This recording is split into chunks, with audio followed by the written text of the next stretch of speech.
philosophy, spirituality, psychology, social issues, and geopolitics. It's every Saturday at 11 a.m. Eastern on Studio B at freedomslips.com.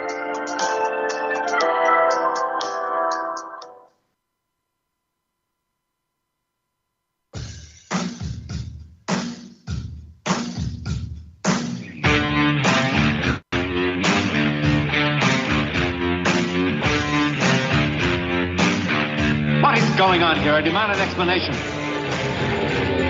We work for a highly funded yet unofficial government agency. An intelligence organization that fears intelligence, historically not awesome. The United States is a democratic nation. Here the people rule. We build no walls to keep them in, nor organize any system of police to keep them mute. Freedom isn't free at all. But it comes with the highest of costs. We have you, the listeners, and the hosts at Revolution Radio, for allowing us to bring you a platform of free speech.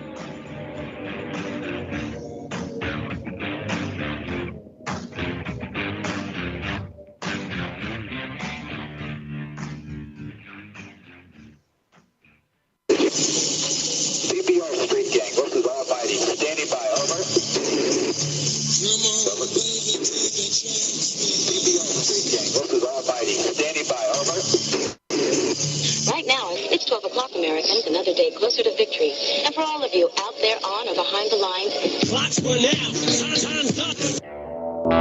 Wind is blowing cold and dark on the road and no way out.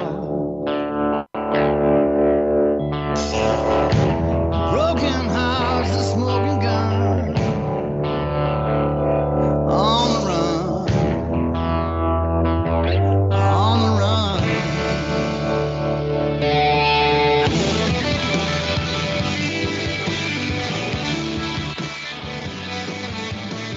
Hello, I'm from the U.S. government. Does something feel wrong in the world, but you can't put your finger on it? Are you yearning to fight injustice and be part of something bigger? Do you do your own research? If so, you've been chosen to participate in our new PSYOP, QAnon. PSYOPs are usually carried out by our intelligence agencies in countries we've invaded or whose governments we've overthrown, in order to convince the local population that we're there to help them. QAnon is just like that, except the target isn't a foreign population. It's you. And the government we're planning to overthrow is?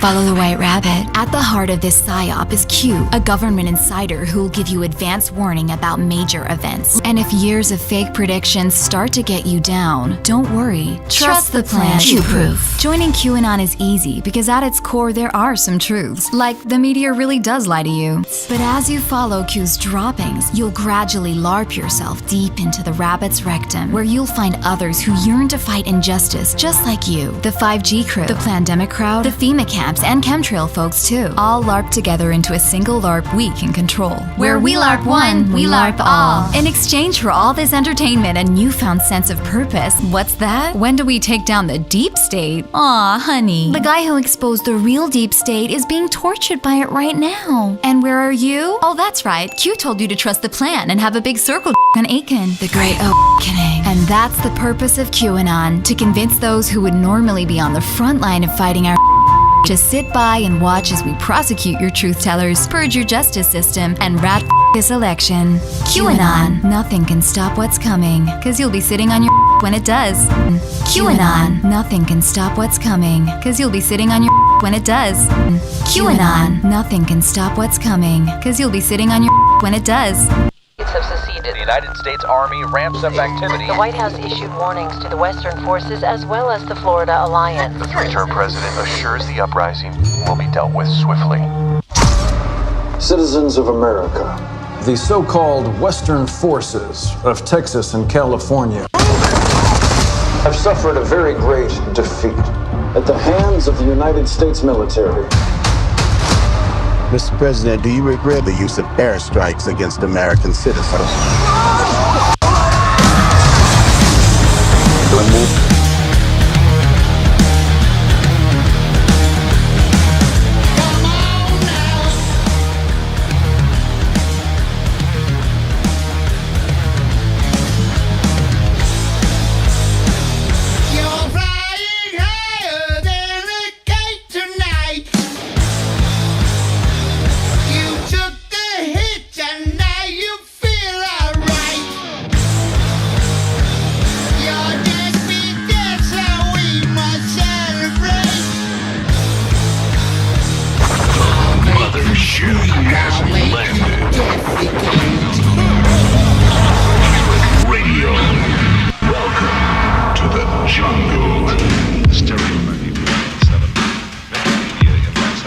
Ladies and gentlemen, live from the broken down, low-rent, sleazy, double greasy pirate radio Nut Hut Studios, it's time for the very first ever. It's Friday night. My name is Jimmy. It's Into the Microcosm.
Epic Journeyman.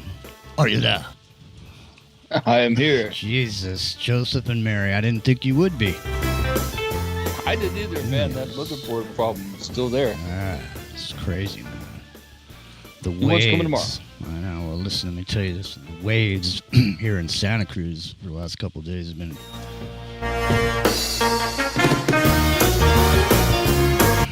They've been like that. It's out of control, man. Seriously. And I saw there was a big storm coming in on your island now. Has the storm hit the island? Oh, yeah, man. we were, unfortunately, the storm's not as bad for the, residents as it is the drivers, because what's going on is when you're driving into these parks where there's beach access that overlook someplace, these people all parked on the side of the road, and there's really no side of the road to park on. I drift looking at the waves. It's like, come on, people, man. We have to get around you. So you have all these, potential head-on collisions that might happen because these people are blocking the road trying to get an overlook, good view. Right. But yeah, they're pretty big, man. They're pretty good size. Yeah. Wow. That's it mellows out. It's weird because like the other day when it started raining, you guys were getting big storm warnings there. Mm-hmm. It was super just calm. Wills were jumping, breaching is great.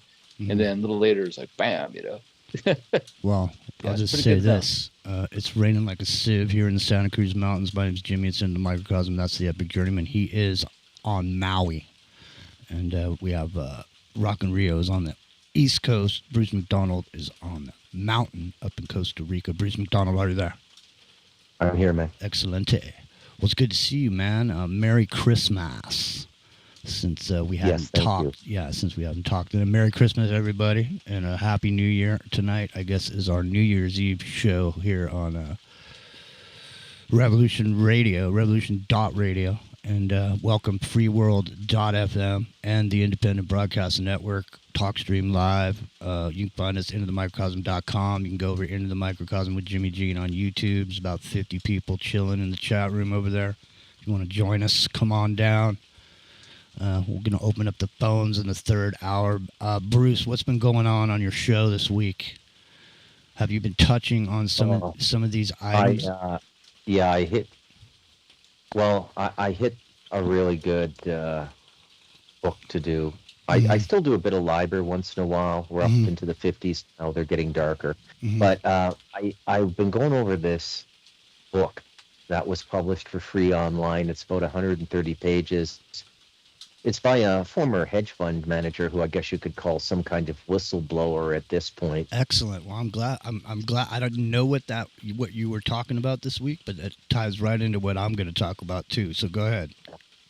It's called The Great Taking, and it's like unbelievable. It lays out everything, and he explains that all the little changes they made to the Uniform Commercial Code in the background during all these things like 2007, there's no such.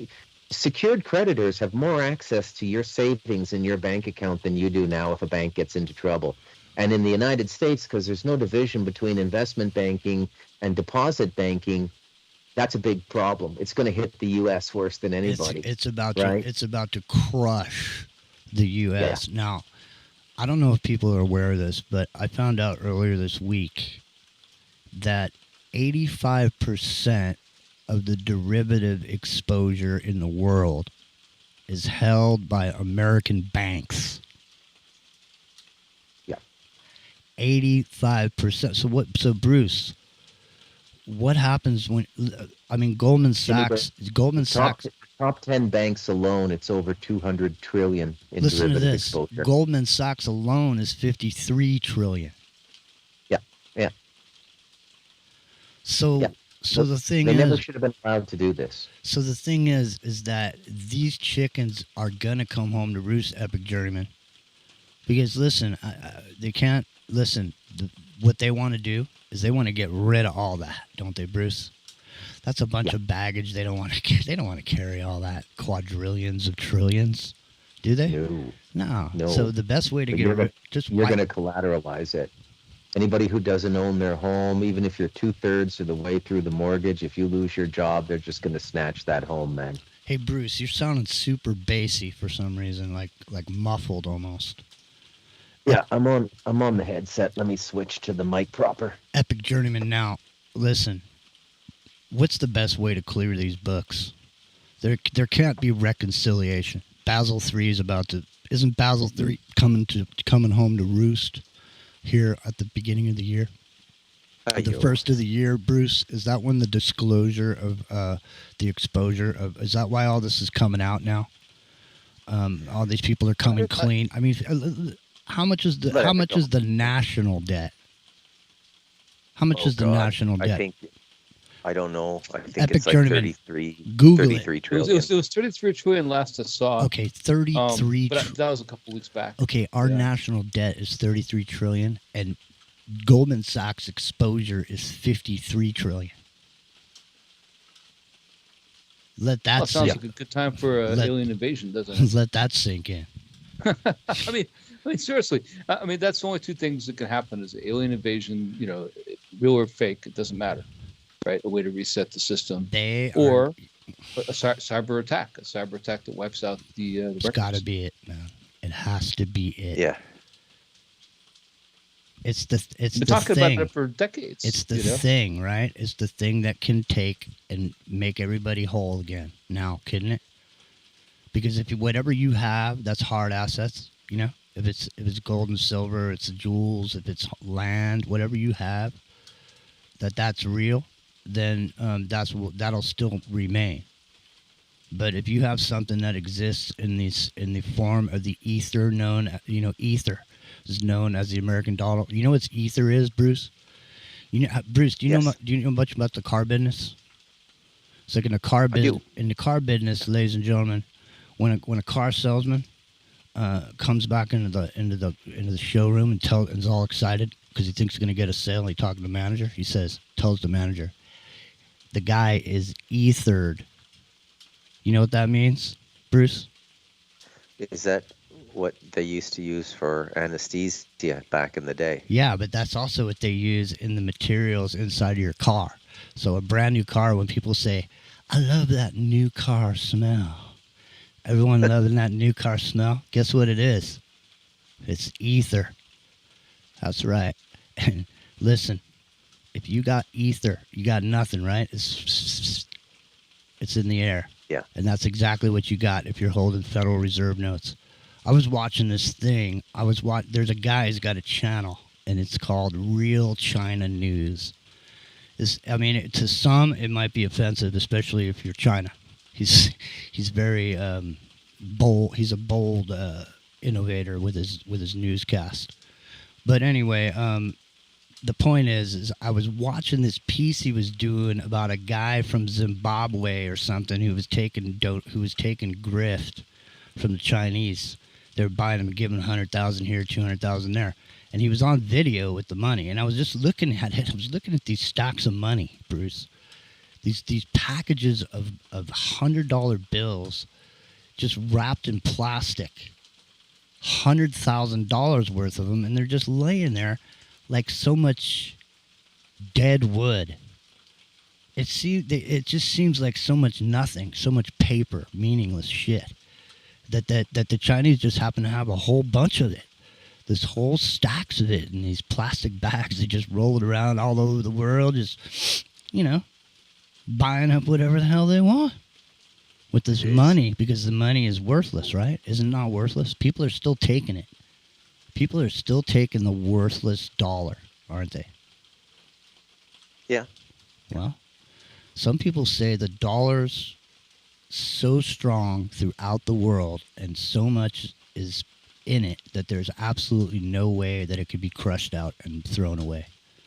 That the whole world exactly revolves around the American dollar. So how is it that they're going to be able to do this, Bruce? The only way I see it is there's got to be some nefarious activity on the back end, Epic Journeyman. Rock and Rio, are you there? He's here, but he's not there because he's traveled today, so he's on the line, but not quite with us. But Epic Journeyman, Bruce McDonald, aren't we all... what do you think about this, what I'm saying with this cash? The way it's just $100 bills, stacks of it just thrown around like that, and FedEx. They're FedExing 3-inch thick stacks of $100 bills all over the place. Wow. I didn't know that. Well, in Iraq, I'm sorry to interrupt, but in Iraq, they call them footballs of cash. They would just fall into the back of trucks, sometimes on purpose and sometimes unintentionally, and just like flooding the market there, right? It was crazy. So you have to look at a situation like that. Like there's a destabilized government where it's flooded with cash, right? And to the point where it was the ridiculousness of it was such that you could pick up on these footballs and have millions of dollars, right? Dude. But on the global market, it wasn't substantiated yet to where you could trade it. Even to this day, people who invest in the Iraqi dinar. Yeah, I have a couple million Iraqi dinar. Do you? But, well, listen, it's $415 or something. You should be stoked on your Iraqi dinar right now because the dinar people are coming out of the woodwork. I have millions, yeah. Okay, well, listen, you're going to be a billionaire then because the dinar people are coming out of the woodwork and they're saying that the dinar at the first of the year is going to be a standalone. It's going to be trading and selling and buying in its own form. So you may about to be. Epic Journeyman might be a billionaire, Bruce. Well, they might. It depends. They might cut off the serial numbers. Like depends when he bought it, right? Uh-huh. They may not honor serial numbers printed before 2012 or something. Ah, Bruce. See, Bruce. That's the worry, right? Yeah. Bruce. That's my miner from 2004. See, Bruce doesn't F around, man. There's no blue sky when it comes to Bruce. If he sees clouds, he's gonna point it out. Well, listen. Well, yeah, because there's been so many reissuances of the dinar that if it's going to take off, they're gonna do a tight circle, right? Like, nobody gives away money, okay? The people who made cheddar on Bitcoin by getting in early, they get rewarded for participating and stimulating a plan to basically rob more people because they're going to rob all the crypto people too, man. Bankman-Fried is just the beginning, okay? They're taking whoever they are, and we sound ridiculous. I sound ridiculous when I use that pronoun, but they are going to take everything. You know, they started with the 3 trillion just before 9/11. Then they went after trillions in 2007. It's just nonstop looting. Somebody greenlit this. This is like a street hit in East LA. Yeah. This has been greenlit. When Trump and Trump too, signed right, that Bruce? paper. Because I'm just saying, they're telling us, right? Bankman-Fried. Yeah. Bankman-Fried. Is that not the most obvious tell in the world? Yeah. What about Totally. the one chump who took the fall for every Ponzi scheme Bernie Madoff? Like when they threw his ass in jail, it was all over with. No one's ever going to do it again and all that. No. See, following the theme. What Bernie, about? Yeah, go ahead. Bernie made off with your money. Exactly. That's why I brought it up. See, Bankman Fried. See, come on, man. Come on, At some man. point, you have to realize it can't be true. It's like a plan. It's like it's just not. These aren't real. Now, I mean, they're real people as far as actors we see. It's funny in that role, but come on. It's funny that you were talking about money falling off the back of a truck. Because this week, here in Santa Cruz, there was we were just talking about there was big waves, and so I'm working the other day, and I decided I'm going to take a break, and I head out to the ocean, and I'm standing there, and I'm watching the waves coming in, and I'm just standing there, and I'm looking out the waves, and I'm thinking to myself, you know what, man, it would be kick ass if all of a sudden I just saw some duffel bag floating, and it was just some duffel bag full of $100 bills wrapped in plastic, that fell off some Chinese tanker or wherever it came from. But it would just be nice if I just saw something, Bruce. You know what I mean? You always see this shit where shit comes up in the storm. Because I noticed a tomato plant laying there with 3 tomatoes and 3 green and 1 red tomato. Just an uprooted tomato plant just washed up on the shore. So I'm standing there and I'm wistfully thinking about this money, and then I look and I see some black thing that's coming in, and I'm trying to decide if it's a piece of wood or what it is, and it's rolling in and the wave's going out, and it's rolling in and the wave's going out. It's getting closer and closer, and I'm looking at it, and all of a sudden I see a wheel on the bottom of it, and I look at it and I realize, man, this is like a suitcase. You know what I mean? It's like your carry-on bag kind of thing with the rolling wheels. So I see this little black wheel. So I'm looking at it now, and I was already thinking about the money thing. So now I'm thinking, I'm going to just wait until it comes in closer, and I'm just going to go out and look at it. So I'm still standing there, and all of a sudden, this dude comes out of nowhere, and he's trudging through this water, through the angry ocean, it's coming up. He's trudging through it. He's knee deep, man. And it turns out that was that guy's suitcase. And he was a homeless dude living on the beach. And the waves came up, Bruce, and sucked all his shit out to sea. And he was dragging it. He was dragging this. I mean, this thing was stuffed full. Because when I was thinking it was full of money, this thing was stuffed full as it could possibly be. So this guy's trudging knee deep, pulling this thing through the water and through the sand. I was just thinking to myself, it wasn't bad enough. It just went from bad to worse, Bruce. And that's just how quick it happens, is it not? 1 minute you're sitting there, you're going, hey, if you're going to be a bum, you might as well be a beach bum, you know what I mean? Sleep on the beach. The next thing you know, it's just like roulette, Rock and Rio and Epic Journeyman. There's red and there's black, but then there's always the double zero. This is the double zero, man. The green. Anyways. The double zero affects the esoteric and the people who are out in the ether more than anyone else, I know. It's not really a true 0.02%. It's a little higher, I think. Maybe 2.5, but it's weighted a little more. Well, you're the dragon, folks. Coming up. I'm getting ethered on it. I got the ether going. Bruce, are you ethered? Yeah. And you brought up the ether, yeah. Ethered. New car smell. I love that new car smell. So what did you think, Bruce, about this trailer for the new movie coming out, Civil War, coming out in the spring. Well, Jimmy, 19... I'll answer that question when you tell me what kind of an American you are. What kind of American are you? We're Americans. Really? What kind of American? Yeah. So, yeah, 19 states break out of the United States. I mean, were these guys listening to the show? I mean, didn't we just get done saying this like 2 months ago, man?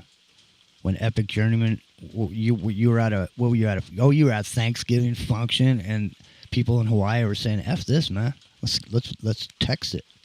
You know, let's exit. Well, succeed, yeah. Well, totally, because Hawaii never voted on this, right? So that's what I'm saying. That's the whole thing, right? Like Hawaii didn't vote to be part of the United States. They're U.S. territory, and they just got brought in. And so there's a reason, you know, you can say a legitimate one where, well, why do we want to be part of this? I mean, it seems to be going, you know, haywire right now. Let's just sit this one out, right? Listen, here's the thing, Bruce. Here's the thing, yeah. Bruce. Why not? Isn't America like free choice? Why couldn't there be like I'm saying, Texas, for example. Texas, they like their guns. I mean, why can't there be a state that has the laws that you like and the Constitution that you like, and you go there, and you live there, and you live happily amongst the others that are of the same mindset. This was the whole concept between that Zoltan and these 17-mile limit floating cities, was that he said. He said there's 117 countries. You have more choices in sodas than you do in countries. Why not just build countries outside the 17-mile limit and just have the kind of place that people want to live? And then you come there and it's like a business. You advertise to the people, you know, hey, man, you like guns? Come on to Texas. Hey, if you like to be free and you want to be free, come on down. Hey, if you don't like paying taxes, come on down. This kind of shit, and have people move around in the country where they want to be. Go live in the state you want to live in that has the mentality of the people that you want to have, you know, and then you could set up trade agreements, Epic Journeyman, with each other, with other states. You know what I mean? I mean, that's how it used to be, you know. I mean, so the thing is, before the Patriot Act, that's the way it was. If you had a DUI, for example, in let's say Missouri, you could go to Montana, and it wouldn't be there.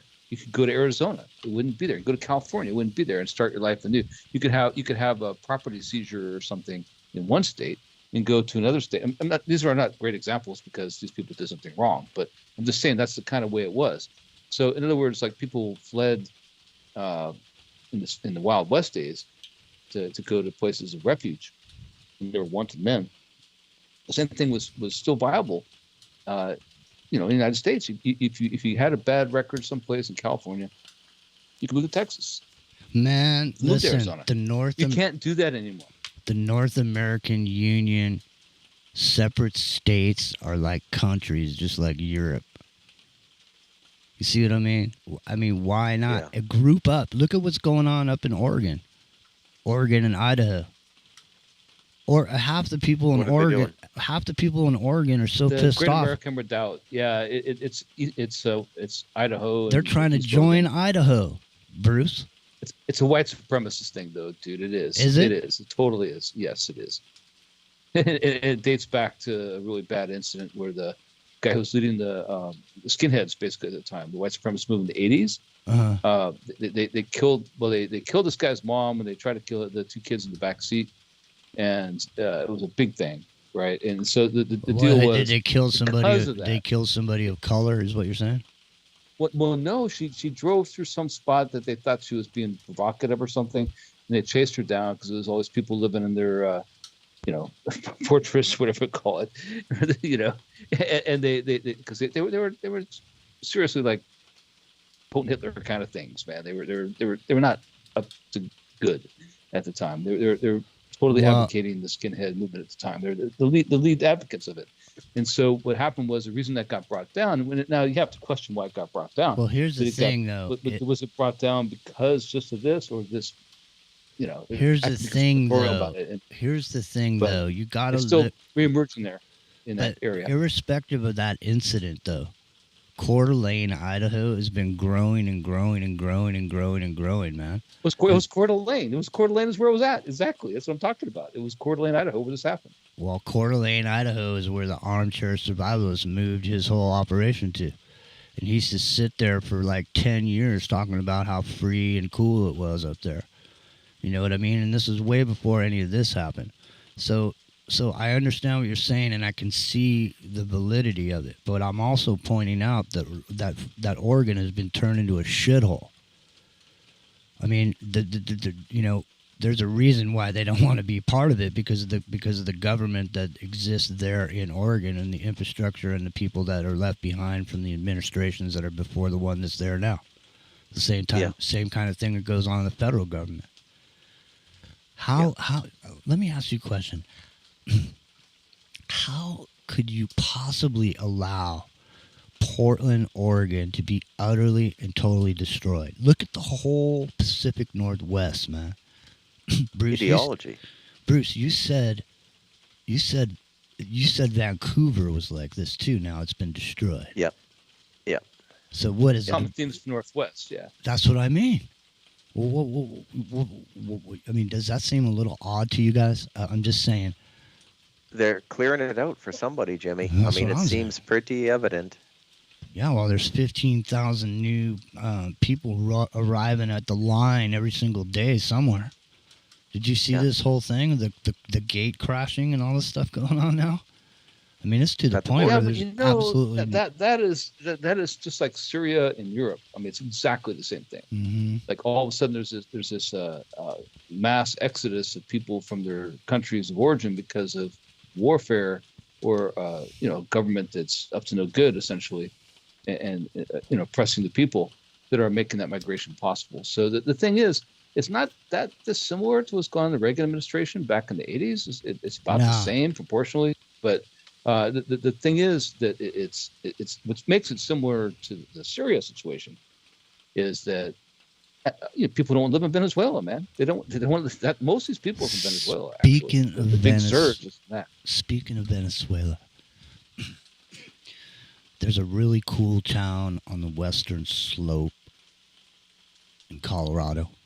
It's called Carbondale, Colorado. It's a small town. Literally, every full moon, everybody in town gets on bikes and they ride around the whole town on their bikes and party. And it doesn't matter, even in the winter, everybody rides their bikes around town. It's a cool place. It's a nice town. It's a beautiful place. All of a sudden, just randomly, I see this article. It says, Carbondale, Colorado has been inundated with busloads of Venezuelan refugees. They're from Venezuela, and they're refugees. Well, listen, the people that when you live in that area, there's work there, but there's hardly anywhere to live, Bruce. There's hardly anywhere to live. Yeah. I mean, seriously, there's no houses for the workers. There's nowhere to live. So even if you have a job, if you got a place to live and you have a job, you're golden. But other than that, you're in trouble. Now, arriving there with no place to live and no job because you heard there was some work there. I mean, I don't know, Bruce. It looks like a race to the bottom. Yeah. Spanos family, man. It's the San Diego Chargers. I mean, I'm sorry. I have to bring the NFL into this, but because I'm a San Diego Charger fan, actually, it used to be. But the problem here is the Spanos family, when they had the refugees coming from Nicaragua back in the 80s, and you had the Mexican refugees, it's the typical migration was always happening for seasonal farm workers, right?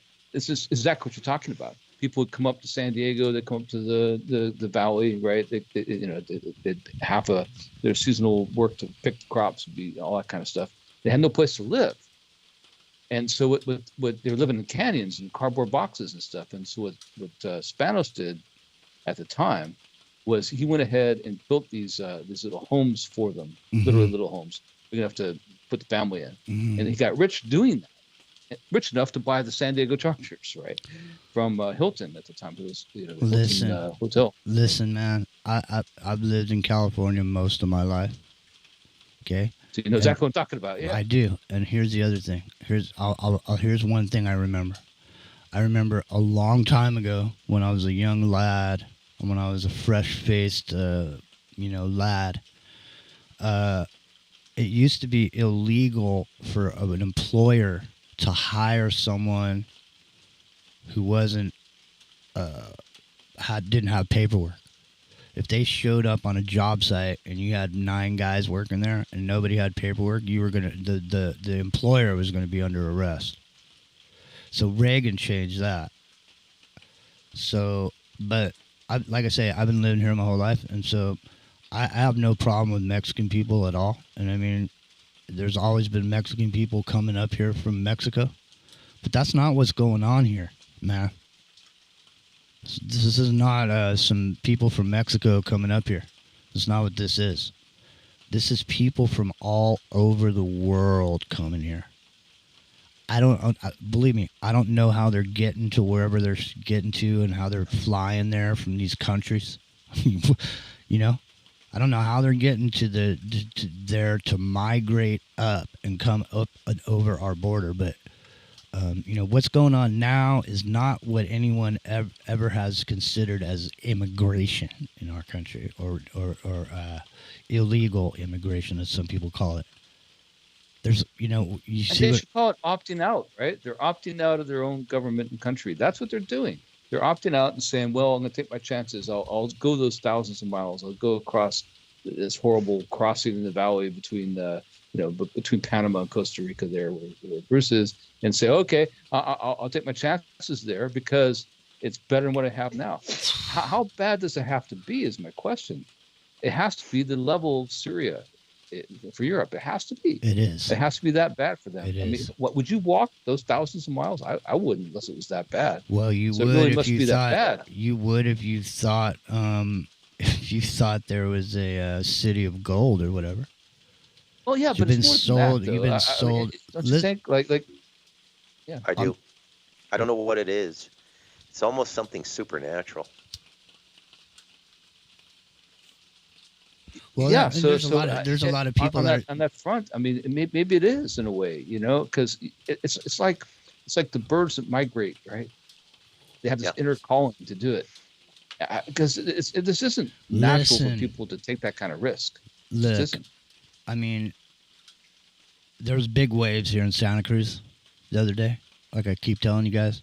And because it's a beach town, there's people come here because of that, because they hear about it on the news, they want to see the big waves, and they come down here. And I'm just saying, I mean, I've never seen, there were so many people down here yesterday. I literally, and people were just, it was mostly people not from here, It was like Germans and different people, speaking languages that I didn't speak necessarily. But I was sitting there for a minute, and I was thinking to myself, man, it's almost like I'm in a foreign country almost. Yeah. You know what I mean? Because it's not like English is the dominant language necessarily in any necessarily group of people anymore. I could be standing there working with people that I work with, and they could be speaking a language that I don't speak. But they also speak English, so we're working together. But then one of their buddies speaks the same language as them, is other than English. So I don't necessarily know what they're saying. But you know what I mean? So it's not like you can have an expectation that things are going to be the way they used to be. And they know, and we all talked about the fact that the whole reason that they tried to get the carbon tax was to drop the borders. They can't perpetuate the system without the taxing of the citizens of a country. That's why when they claim you as a citizen, then you get the derivatives, like we were talking about earlier, Bruce, right? So if I'm a citizen, if I'm born into this country and I'm a citizen, Bruce, right? I'm, say, a common stock citizen, then I'm worth X amount of dollars over my lifespan in taxes. Yeah. So then they take that and they have something called a generation, and they package the generation's tax projections, and then they derivative it out, Bruce. Yeah. And so that's how they, do that, Bruce. So, I mean. So there's another thing to consider. It just popped into my mind. You stimulated it, Jimmy. You made me think about it. One of the big things on the books that will not go away in a derivative or banking collapse is the government liability, the social programs. That's why they want to get rid of. That's why they're bringing the immigrants in. And it's one possible reason they're bringing the immigrants in, and they're trying to kill the other people that are entitled to Social Security and stuff like. They don't have the money, man. Right. What are you going to say to someone who paid his taxes for 35 years diligently, cheered on the IRS as they arrested people who didn't, and then he goes to get what he's duly owed, and it's not there? Well, the thing is what's going to happen, Bruce, is I've thought this out, and I see clearly the direction it's going to go, because when this whole wiping out of the derivatives obligations through some, cyber type attack, from then forward, they will move to make. Damn it! I lost my train of thought because I looked at the clock. What did you just say, Bruce? The unfunded liability of the social programs like Social Security and stuff like that, Medicare. Right. They don't have the money, man. Right. So they're going to say the same thing about the Social Security monies. They're going to say, hey, there is no more Social Security money because it went away just like the derivatives. But don't you worry, Bruce, because from now on, we're going to have this new thing where Social Security is gone, but we have this new thing where you're going to get X amount of dollars every month from us. We're just going to give it to you. Yeah. Starting right now. If you go look, it's right in your new bank account that you got when you went down and, scanned your eyeball and gave your DNA. Yeah. Man, we've been over this, right? Like, they must be bleeding money, man. It started with the commercial real estate with the lockdowns. Nobody going into offices, a lot of companies have reneged on their corporate leases. They've gone to distributed remote work. I mean, holy cow, man. Epic Journeyman, what happens to a building? So we needed a war. What happens to a building? That's why we needed a war, man. That's what this is about. It's about the public works program the defense industry has always been. Epic Journeyman. You need to have those people put to work, and a reason for them to work, and that reason is war. Epic Journeyman, what happens to a building? Say, let's just call it. Let's call it a 50-story high-rise. What happens to a building if all of a sudden all the maintenance people and everybody just walks away and doesn't do their job for that building? What happens to that building? How long does it take? The same thing that happens to a house. The second that the foliage around it encroaches upon it, and it lets the mold and stuff build up within it, right? And start to get on the concrete and get on everything else. It starts decaying the building. It becomes structurally unsound. It's just like it does in your house. It's faster with wood houses, of course. But I mean, dude, it can't survive. It will not last more than a decade. What are they going to do, Bruce?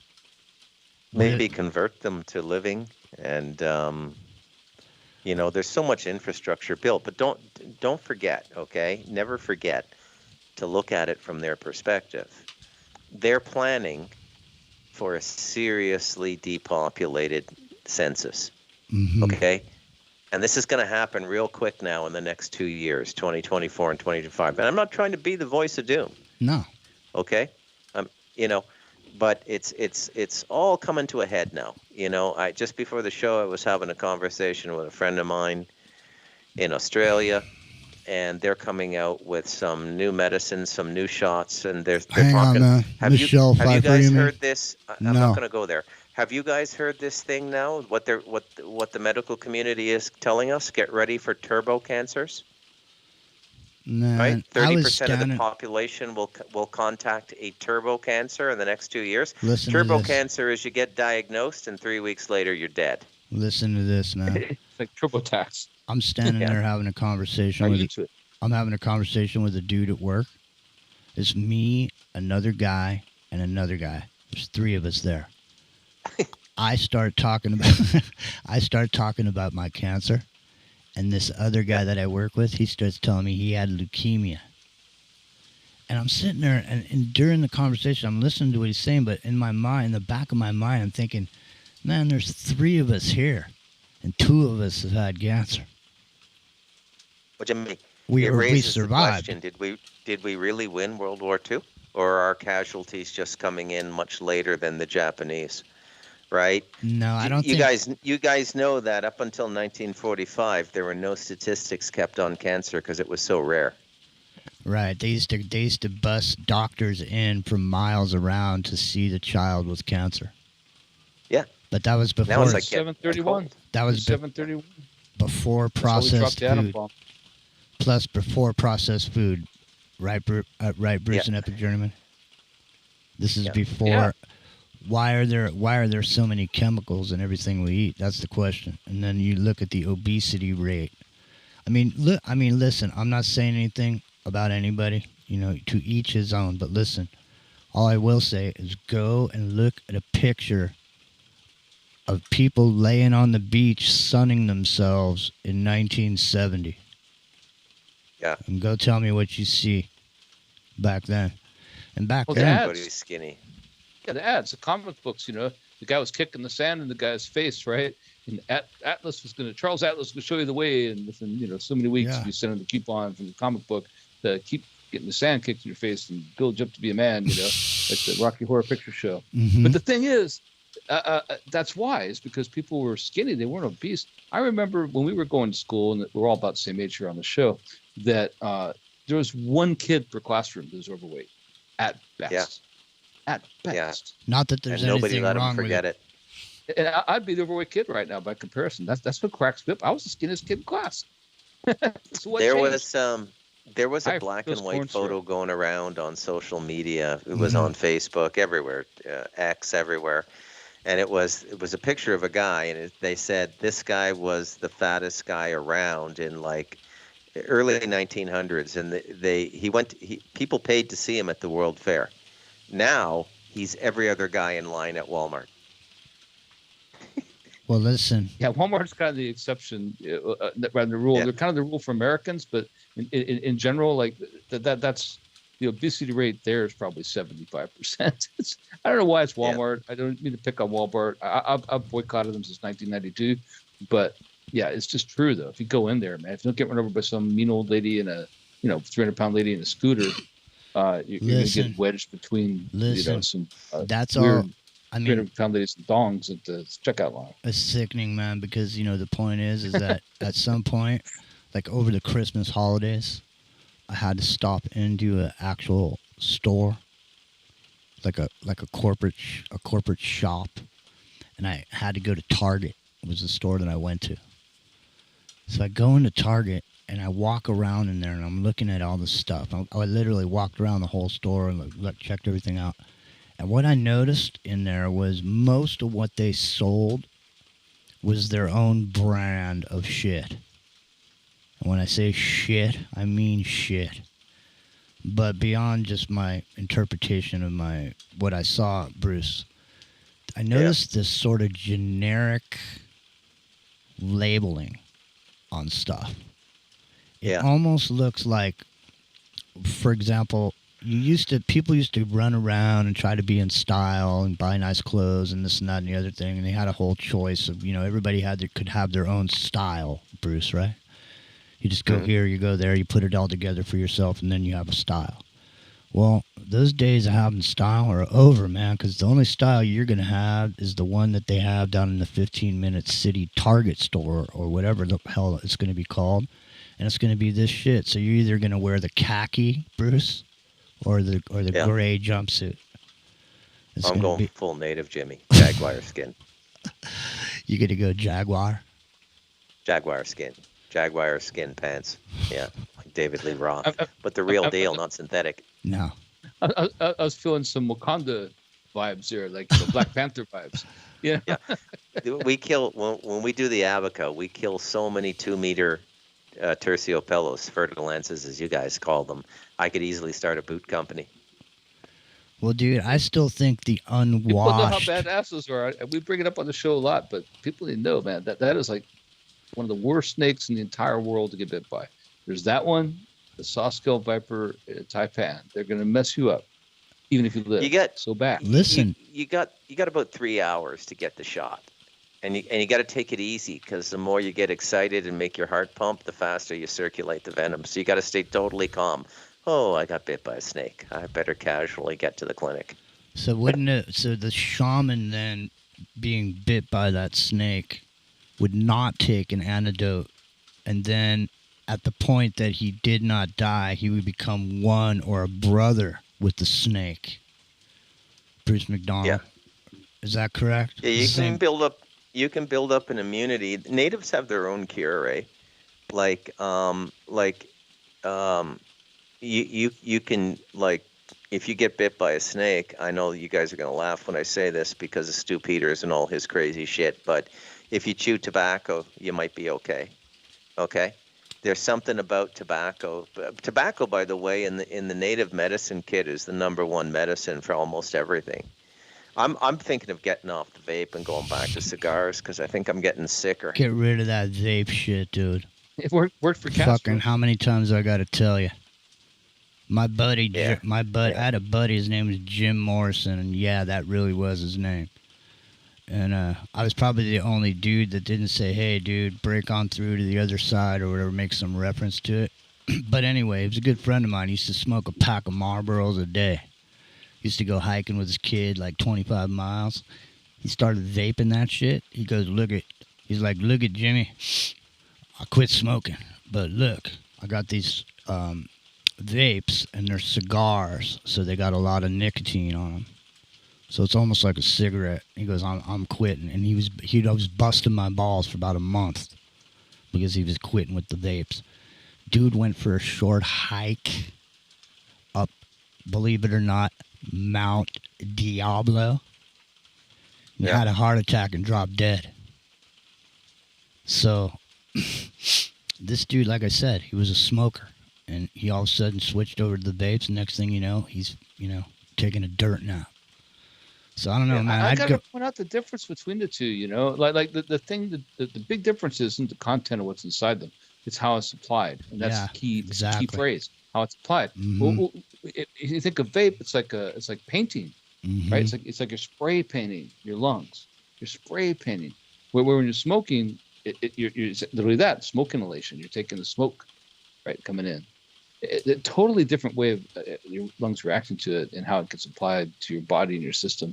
I mean, true, the chemicals are still there, but man, I just say, for me personally, don't do it. I've never smoked. I smoked a cigarette like twice in my life. Never vaped ever. Dude, listen. That means I'm probably surely going to die. I'm not telling anybody what to do, but I will say this. Maybe there's going to be, in the new America, in the North American Union, when this all breaks up, because I'm saying, what's wrong with it? I mean, why are people holding on to it? Well, let's just get it, let's just do what we got to do. If a state wants to be a certain way, Bruce, why not?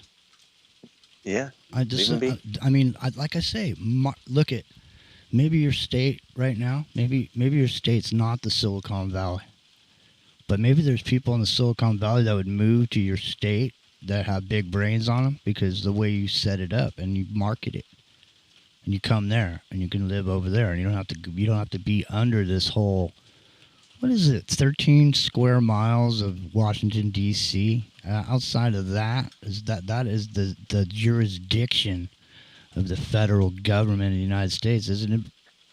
Epic. I mean, don't the states have to act? No, that's the whole thing. The whole thing about state rights and federal jurisdiction, and where federal supersedes. And so I think that the way that the federal government should work is basically the Constitution, period. Whatever you can interpret the Constitution, you set the rules based on the Constitution. As long as the states are within the Constitution, they can do whatever they want. That's the way it should be. And that's the way it was. It's only the Patriot Act that there's other things along with that, but the Patriot Act in particular that really put that to test. Listen, man, the days. We pointed out. You go to the American Civil Liberties Union website. I know you don't like it if you're conservative, but go over there anyway and take a look at it because you're crowing about the Constitution all the time. Go over there and just type in Constitution Free Zone and go look at it. What is it, Epic Journeyman? It's 100 miles of every coast, 100 miles of every border. It's 50 miles within every international airport. Yeah. I mean, where is the Constitution actually applied in the United States of America? I don't know. I don't know. I would say if I was gonna put my money on somewhere, I would say Texas is where that Constitution. No, because they got a long border, and it's within that so many miles of borders, 100 miles of border, I think, right? So yeah, no way. And then, of course, you got a lot of big airports, and so I think they're pretty well covered. I think you have to go someplace like Montana, man. So everybody's crowing. We could look at the map. I'm sure there's a map online we could look at. You hear people crowing about the sheriff. You know, the sheriff, he's the Constitution or whatever. Well, the Constitution doesn't apply there. You're in a Constitution-free zone, son. That sheriff don't mean scootly boops. That's right. Listen, we're about to take a break. We're about to break on through to the other side. Instead of the microcosm. You know, the day destroys the night. Night divides the day. Try to run, try to hide. Break on through to the other side. Break on through to the other side. Break on through to the other side, yeah. freeworld.fm, revolution.radio, independent broadcast network. Dug our treasures there. But can you still recall the time we cried? Break on through to the other side. Break on through to the other side.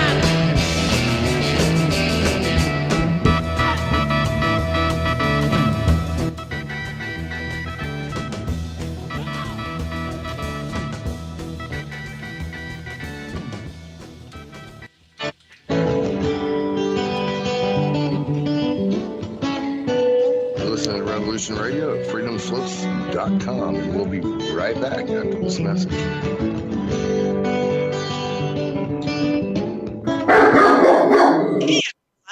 It's Barbara Jean Lindsay, the Cosmic Oracle.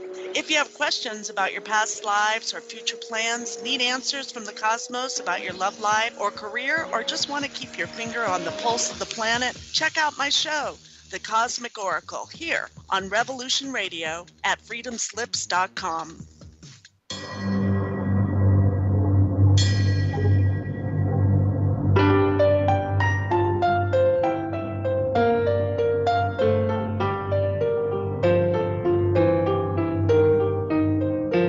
Did you ever feel that things were not quite right? That everything was just ever so slightly askew? Do you have, to paraphrase Morpheus, a splinter in your mind? If you're interested in hearing the latest information about UFOs, the paranormal, ancient cultures and structures, monatomic elements, longevity, fantastic discoveries in science, downloaded to your brain, then tune into us. Hi, I'm Dave. And I'm Mackie. And we are Shiny Side Out, Sundays 2 to 4 a.m. Eastern. See you then. Revolution Radio, freedomslips.com. You don't need to expect us. We're already here. The Secret Kindergarten is here for the young children of the world. The best program on the radio for kids. Dealing with the most important topics in the whole universe. Fairy tales, music and movement, numbers, plants, animals, fun, colors, insects. Take care and cast your ears out to catch a story from the world of other young things. Reach out, up, under, and over. Sing a song. Talk about feelings. Just remember the magic word. The magic word is no. Step on into the Secret Kindergarten. Saturdays, 2 p.m. to 3 p.m. Eastern Time. right here on Revolution Radio.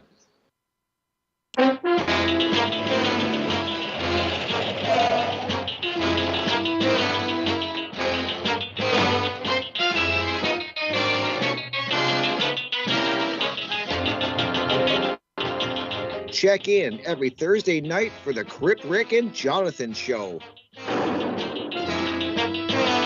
Studio A, 6 to 8 p.m. Eastern Standard Time, right here at the #1 listener-supported radio station, Revolution Radio.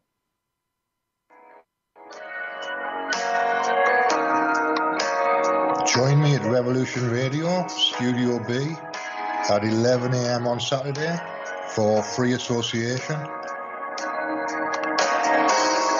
when we take a look at philosophy, spirituality, psychology, social issues, and geopolitics. It's every Saturday at 11 a.m. Eastern on Studio B at freedomslips.com.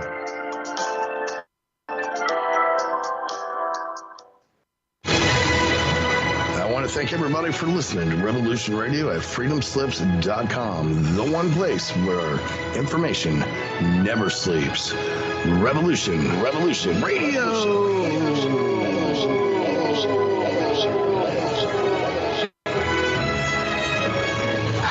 All right, let's show them what we got, guys.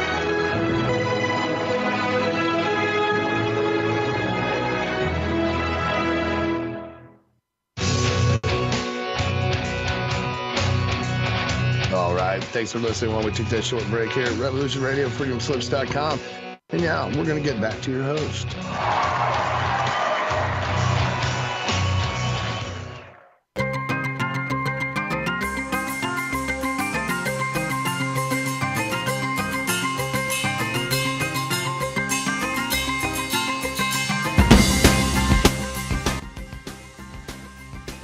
It's Friday night.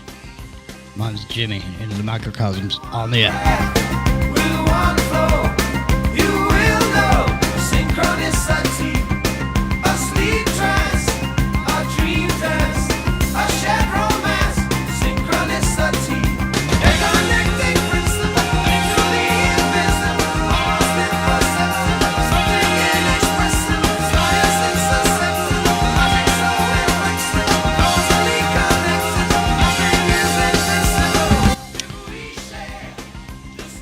We've been talking about the breakup. The breakup of what was formerly known as the United States of America. We all came together as one for one goal. And somehow the American dream turned out to be a pipe dream.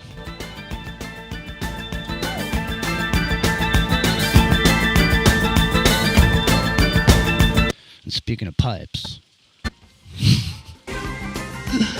Epic Journeyman, are you there? I think Epic Journeyman hwexed it. Kermit or Sweet. Bruce, I know you're there, but you don't have to Costa Rica exit because you're already in Costa Rica. So Dude, Intel's building a big factory here. Do you know I get more job offers in Costa Rica now than anywhere else because they see my LinkedIn is in Costa Rica? Salary's not bad either. They're coming in at like 55, 60 US. Plus, right? I might have to be in the office. I got to get naturalized. It's only going to, because I've been married 5 years, it's going to cost like $1,200, and I got to get like a background check from Canada, and I'm a Costa Rican citizen. Let me ask you a question now. Since you've gotten the Starlink, has there been any heavy rain? Oh, yeah. So now has the rain affected your transmission speeds or your clarity? I swear to God, it speeds it up. It seems to speed it up, Jimmy. Yeah, that's great, man. I was muted earlier when you were calling on me because I had the mic flipped up. But yeah, No, it works. Yeah. It works great. Like the rain doesn't affect it. The wind might affect it because it rocks, right? In the rain, if it's not mounted securely. Uh-huh. As long as it's mounted securely, yeah, it's great, man. So listen, yeah. I mean, this is a good subject because there's lots of people. Like for example, I'll just say, there's a certain type of people that like to live in a certain kind of area. Like for example, mountain people. Bruce, you're a mountain guy. Mm-hmm. I mean, you're the long dong daddy of the mountain over there. You know what I mean? You're the man. But I'm just saying, mountain people are different than flatlanders. You know what I mean? Completely everywhere over here. Mm-hmm.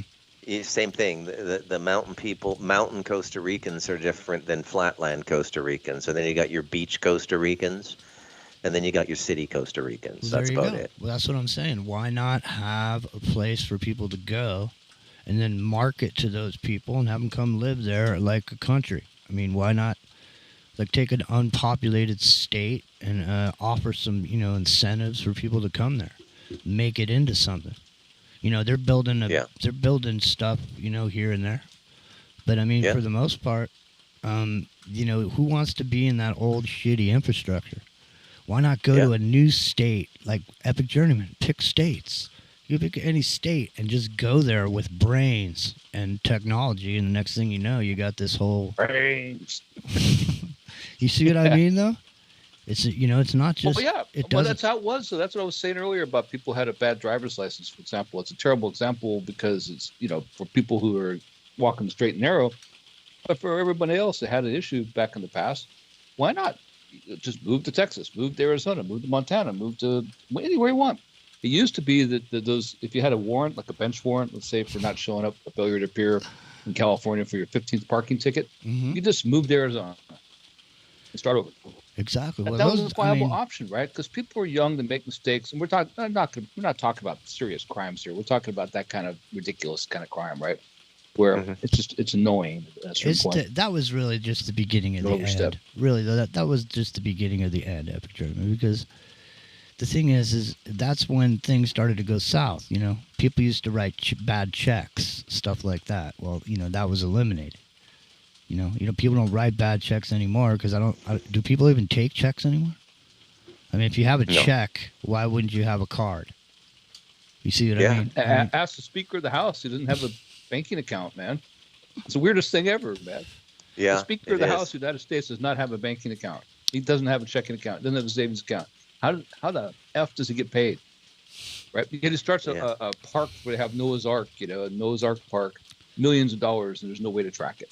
What about this? Now, if states were separated and not under this agreement, in other words, you breached the contract with us as a state, right? You haven't fulfilled your obligations to us that we made the agreement, right? Isn't that the basis of a contract, Bruce? If someone breaks the contract, is the contract still in force or enforceable? Well, yeah, by the party who's been breached, yeah. Well, I'm just saying, I mean, who's to say, why not? Why not have a look at, if you don't like, for example, maybe you don't like cannabis. Well, maybe this other state over here, it has cannabis. You can just go live over there. Yeah. You know what I mean? Jimmy, I think I know where you're getting at, man. You're going with you lost your LA privileges. Exactly. Right? What? So why couldn't it work the other way around? So in other words, why can't California boot people? Like, okay, you lost your California privileges. Why can't Arizona boot people? That's the way it should be. And just go someplace else, right? It works both ways. There you go. Because you feel like you're now oppressed. They can just boot you. Okay, now you see we're making stone soup tonight, ladies and gentlemen. Now Epic Journeyman just brought some carrots and threw it in there. That. Now you're talking. Now that's right. Well, what are your obligations to the state that you live in? None. The thing. The thing is, dude, is you are going to be a country in of yourself because there's no citizenship anymore. You'll be a citizen of the world now. Yeah. Can we can all agree that that's what's going on, right? I mean, if our whole cultures, wherever you live, and I'm not just talking about America, I'm saying all over the world, whatever your culture is, It's being completely and totally and utterly destroyed at this point. To the point where it's nothing but gray goo, just like they talk about the gray goo. Right. It's gray goo, or it's just complete and total shit. Things that have been there are being destroyed in front of our very eyes. Our civilization is being destroyed. Look at France. I'm sorry, man. Go look at France and just tell me about all those novels that were written about people that were so romantic about going to this place where all this art and all this fine, examples of human, contributions had, existed for all this time. Look at it. Go look at it. It's the same kind of shit as Portland, Oregon, man. It's the same thing as going on in San Francisco.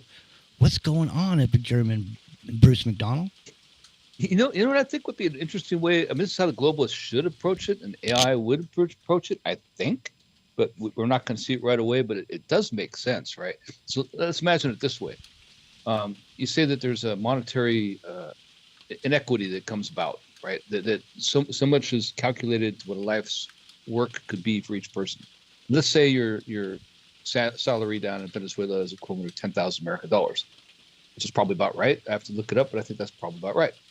So for every 6 people that come to America, 1 American gets to go to Venezuela. See what I'm saying? Like, that's the way you balance it out. Like, in other words, for the amount of property, and if you look at it from a global perspective, there's a certain amount of resources each person has to have. There's so many acres of land to sustain that person. So every 6 people to leave, that's that many acres of land that the person who's worth that much more in America leaves and comes to Venezuela, they get. In the global community, that's how you'd work it, right? That's how an AI would oversee it. And eventually what happens is you have a borderless society because it all balances out. You're going to have a borderless society. That's just the way it's going to be. It's the way it's going to have to be. And so when the wars come, when they're going to come, and they are going to come, then the way it's going to be resolved is that it's going to have to be a neutral arbiter. And it's all about creating the neutral arbiter and knowing it's truly neutral. So in the future, all the inner wars that aren't necessarily hot wars will be the intellectual wars about proving the other side is somehow compromising the neutral arbiter. But if you keep the neutral arbiter being this AI, I know it's getting complicated, but basically the idea is 6 Venezuelans come to America. An American that makes $60,000 a year gets to go to Venezuela and get that much amount of resources, acreage, whatever, right? And the same goes for everyone everywhere. People want to leave France, they go to Canada. There ain't going to be there's no ownership in the future, dude. Sorry. No ownership. Well, that'd be the thing, because that becomes a technocracy where it's a calorie-based economy. Well, calorie-based and carbon-based, because the thing is it's all about net zero, dude. And that's what's happening. How it gets there, though. Right? That's what I'm saying. Like, that's how it gets there. That's the cell. Right. Make it work, right? But the thing is the like we talked about earlier, it's the taxation and the citizenship that jams everything up. So the only way that you can do that is to tax the carbon output of the citizen. That way you don't need the borders, because the tax revenue just comes all in. You don't have to be a citizen of the United States to get taxed to have it go back to the World Economic Forum or wherever it's going to go. World Bank, whatever it is. So people could just roam around and work where they need to work, because like I'm saying, I'm not advocating what's happening. I'm describing what I see.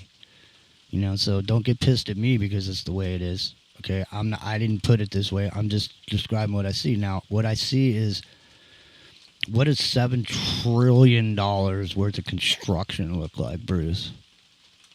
Epic Tournament. I don't know. That's a good question. Yeah, it's huge, man. And that's exactly how much money was put out on this infrastructure bill here in the United States of America. Now, based on that, and Epic Germany used to talk about this like 6 years ago, the average age of a construction worker in America was 45 years old. That was a long time ago. So I don't know what it is now, but where are all these construction workers going to come from? 52. Yeah. Well, they're bringing them in. They're bringing them in. That's right? what I'm saying. So, yeah. My son's having a good go in the construction field specifically because he speaks Spanish, and everybody they bring in is Mexican, and they don't speak English. Mm-hmm. So he's doing well. But it's amazing, really, how it's all working out, and how it's how we did it to ourselves, and we're gonna have to realize this at some point, right? We did it to ourselves. You guys document it decade by decade on Into the Microcosm. We stopped the family, we stopped breeding, we stopped raising kids properly. I mean, we've done this to ourselves. Mm-hmm. Stop looking for the boogeyman. Oh, they're trying to kill us. What do you mean? You stopped living. Yeah, well, the thing is we fell for it. Yeah, the thing is, we were suckers to believe in the white fence and the picket wife or whatever. Yeah. You know what I mean? Not the picket wife, but the picket fence. And the I like the Freudian slip, though. Yeah, no. I have this view of an ideal future. Okay, so when the dust settles and things start to build, your utopia? Yeah, you could call it that. Okay. But it's going to be like where it's going to become feudal again, where you're going to have highly skilled people who are educated, but they're living the way I do in the middle of nowhere and supporting farming operations in their community. And they're tied into like coding for NASA or for Lockheed Martin or something like that, right? And everything's going to be remote. I think that the city is a thing of the past. Yeah. I really do. No, you're right, because that's what I was thinking earlier. Because what is okay, listen. What was the reason that people moved to New York in the first place for? Because that reason that they moved there for work and resources, yeah. It doesn't exist. It doesn't exist anymore. There's no reason to have a New York City. What does it do? You don't have people sitting at desks talking on phones. It's not like that anymore. It's just not like that anymore. Not only that, but the utopia that you were describing, Bruce. I mean, a lot of who people were coding and doing that shit before, they ain't going to be doing that anymore because AI is going to be doing all that. And believe me, that is going to be a fact, Jack. If you're somebody that makes your living off banging keyboards, your days are numbered. You better shear that sheep as many times as you can, man, before the music stops. Because it's going to stop. You can literally, Epic Journeyman right now, ChatGPT 5 is to the point where you could just go on it and tell it what you want to do, and it'll write an app for you in Python right now.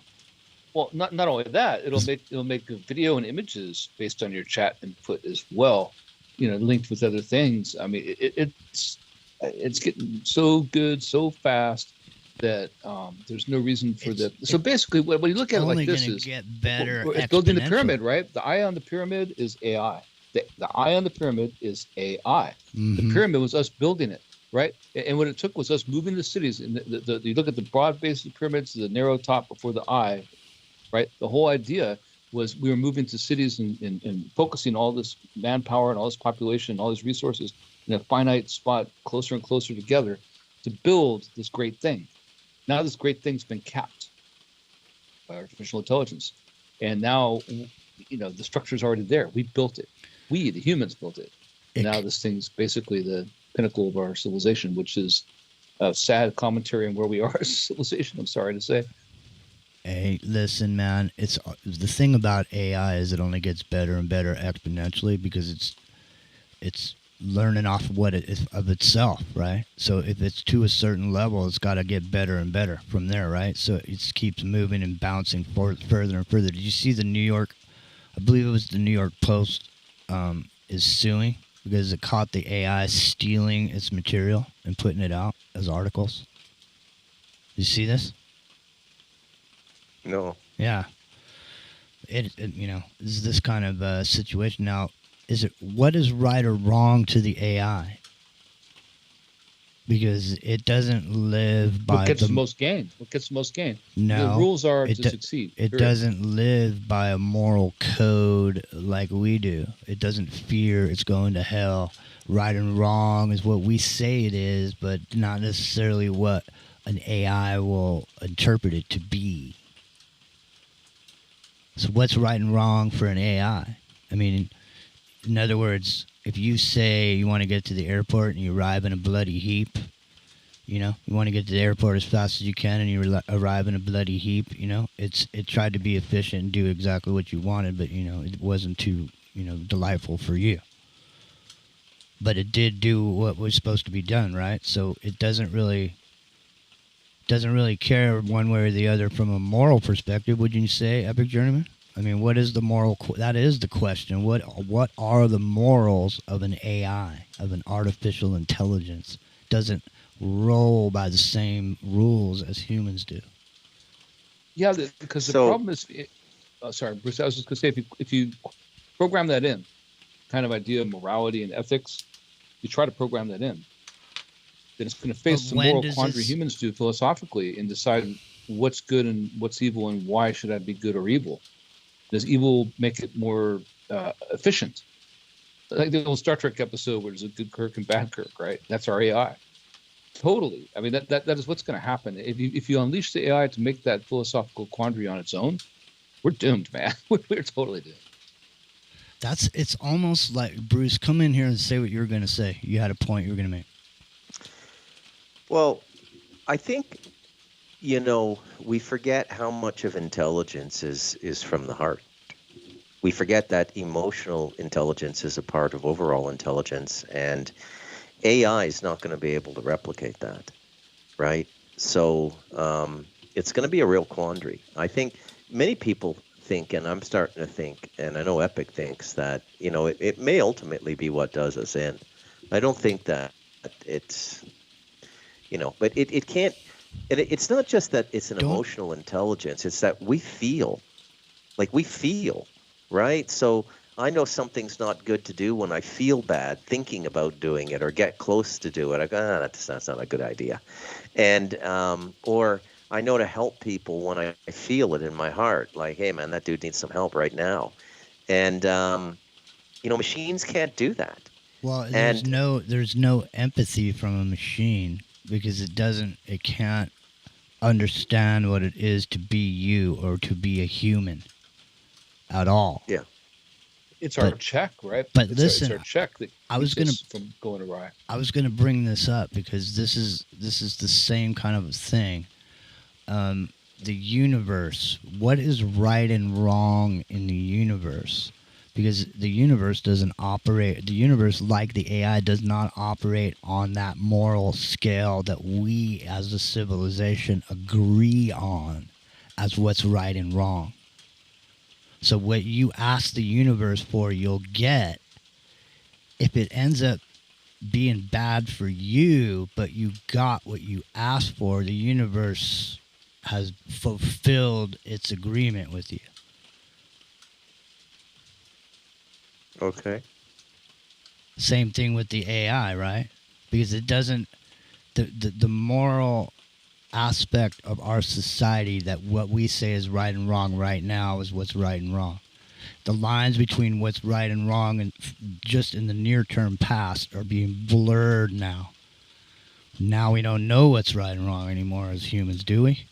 At this point, well, is there any right or wrong? I wonder if the whole breakdown of society as we see it is the breakdown of morality itself. The idea of the conscious, by conscious, maybe consciousness, the conscious, the devil and the angel on your shoulder, you know, constantly trying to sway you one way or the other, and our conscience, our conscientious decisions make the difference. We're reined in by our own personal sense of ethics. But if you take that away, and it's just strictly goal based, we're totally doomed to take the worst, fastest path.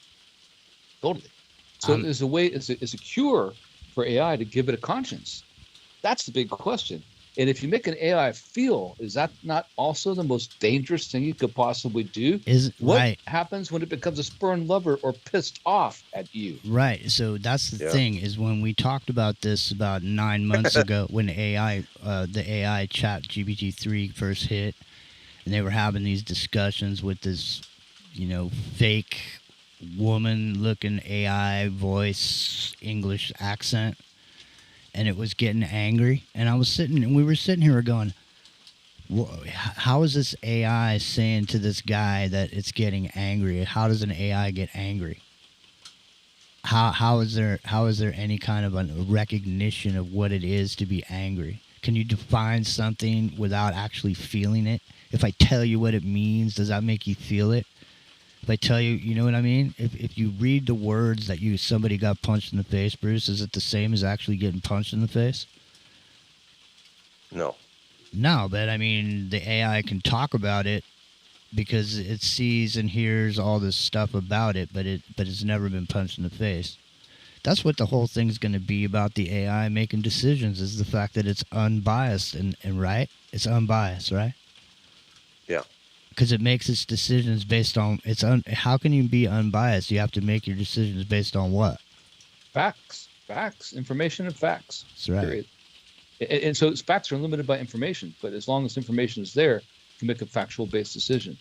The only reason you make a disingenuous decision without some kind of sway, from an emotional standpoint, is because you don't have all the facts. Mm-hmm. So if you have the facts, the more data you have, the more competent the decision will be on the part of AI.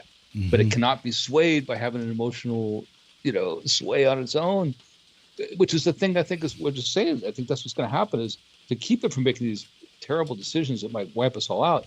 You want to make it habit conscious, but that very thing might be the thing that destroys us all, because once you do that, you can't have an emotional rogue AI that's in control of everything. Then what? What are we going to do about that? How do you unplug that? Right. So no, there's it's an interesting time to be alive. At this point, there's no unplugging. There isn't. No, but I mean, the thing is it'll blink for a minute and come back online with the new system. You know what I mean? And all those derivatives we talked about last hour will be gone. Everything will be gone, and whatever hard, assets you have, property, gold, silver, coins, whatever that is, that'll be what you have. But if you owe anything on it, BlackRock will come there and paint your roof red or whatever. Yeah. Paint your doors red. Paint your barn red. That's what they did, right? Epic Journeyman back in the Depression. When they all the people who leave that system grow beards. I'm just pointing that out. The Amish, the Taliban, whatever it might be, they all grow beards. I'm just saying, it's a comical relief moment, but still. All right, well, listen. It's true. I think, listen, the North American Union, the China buying up a, port facility and building up ports down in Mexico, and that giant speedway between Mexico running through Texas all the way up to Canada. I think all those things are definitely a reality, even though, I know that fell away as the conspiracy theory du jour, as it was back in the day. But, I mean, the old Amero and some sort of CDBC, whatever the name of your country's money is, will be the name of it. So, like the dinar, it'll be the dinar, but really underneath it, it'll be something like Ripple or XRP Ledger. But they just call it the dinar, right, Epic Journeyman? I mean, really, they're just going to be calling it whatever, country you're in, whatever your name for it is. The currency will become what... That's like the 1984 novel. I mean, I'm sorry, it's a 1984 model. It really is. Yeah, East Asia has always been at war. Sorry, what is it? Asia's always been against war with. I can't even say the quote right now. You know what I'm saying, though. I do. In the way it is that you break up the BRICS nations essentially into one currency. You break the West into another currency, and what's the point of contention? It's the currency, right? It's the currency. That's what the war is based on. It's not just principle. Although principle has an interesting connotation when you think about it from a financial aspect. Has anybody? It's about. Has anybody looked into the Hong Kong banking corporation recently? What's going on with? Is it still around? I thought it got wiped out. Yeah, HS. Yeah. Have you looked into that? Is that a good place to maybe be? In other words, I don't think there's any good place to be now, Jimmy. You know what debtor's prison is going to be in another year?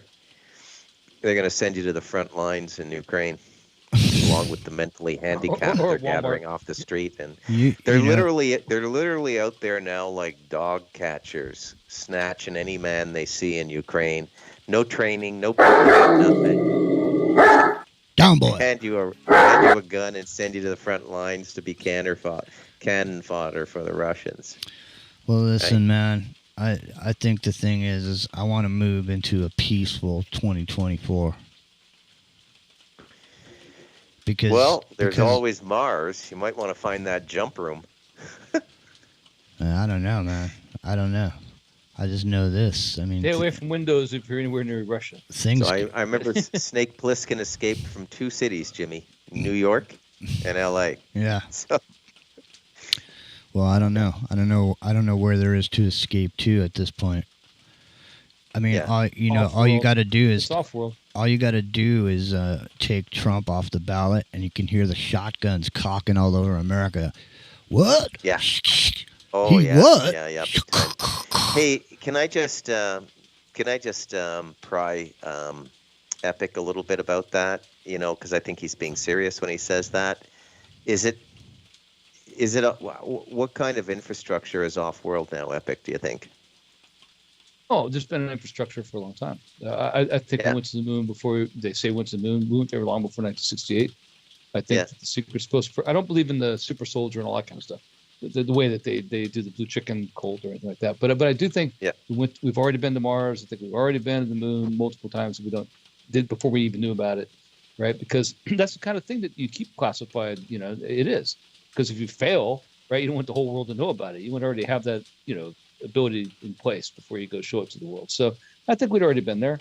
And I think that we've already established some kind of contact with some place out there, whether those be extraterrestrial beings or extra dimensional beings is up for debate. But I think that there's a certain amount of, there's David Brin wrote a really short story called The Crystal Spheres. It was about how we don't make contact.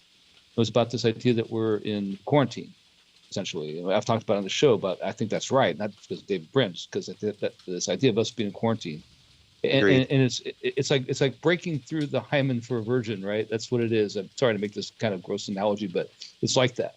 And we're not allowed to, until we break through that. We can't see the universe as it is. Yep. But you can't. Again, a terrible metaphor.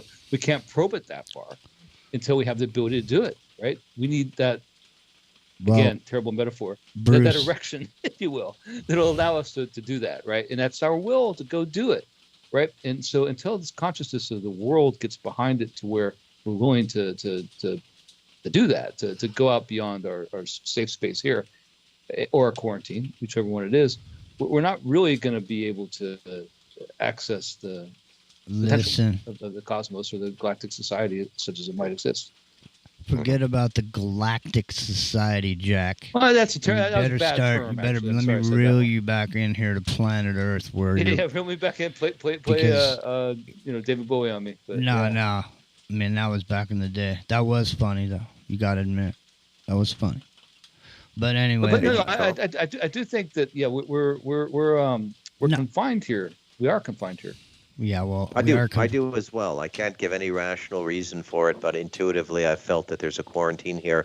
It's not just physically. At a consciousness level, it should be much easier for us to go out there, okay?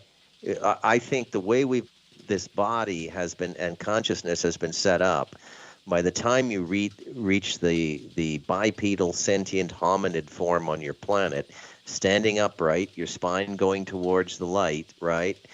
That you're supposed to be able to communicate with other things out there.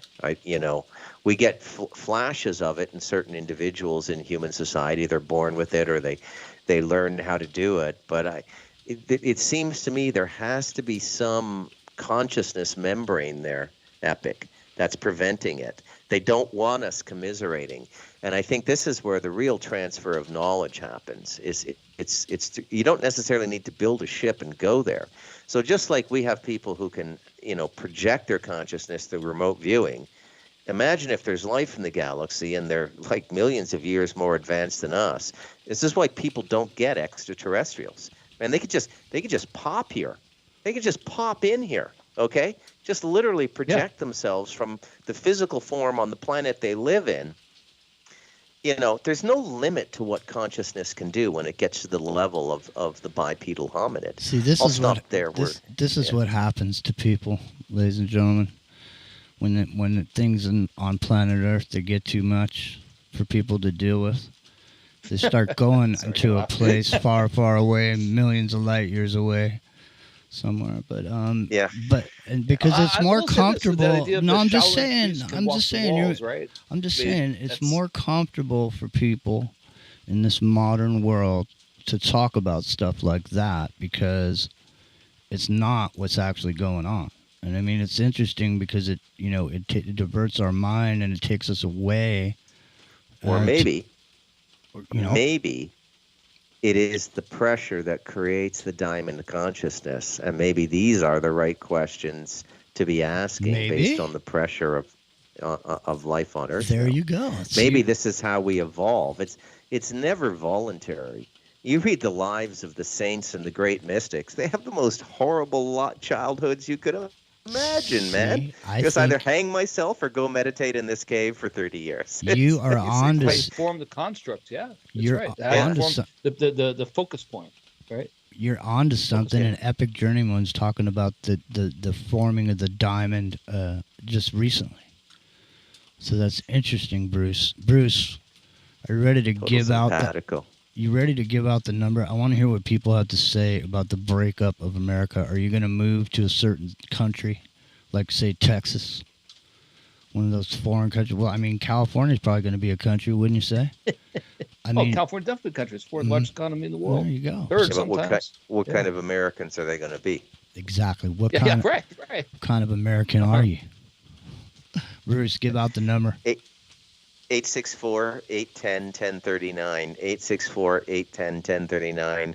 We're now letting the unwashed through the palace gates. Were you trying to get crazy with this scene? Don't you know I'm loco?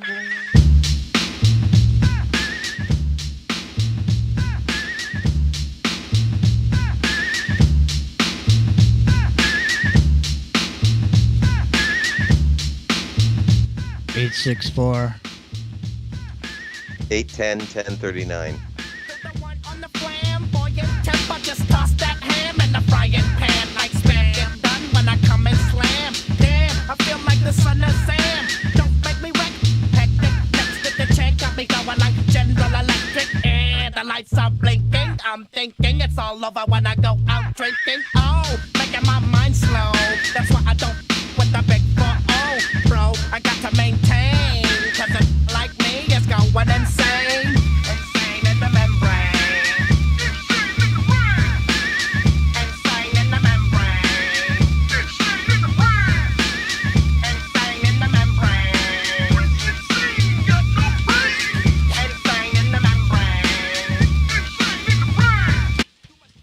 Insane in the membrane.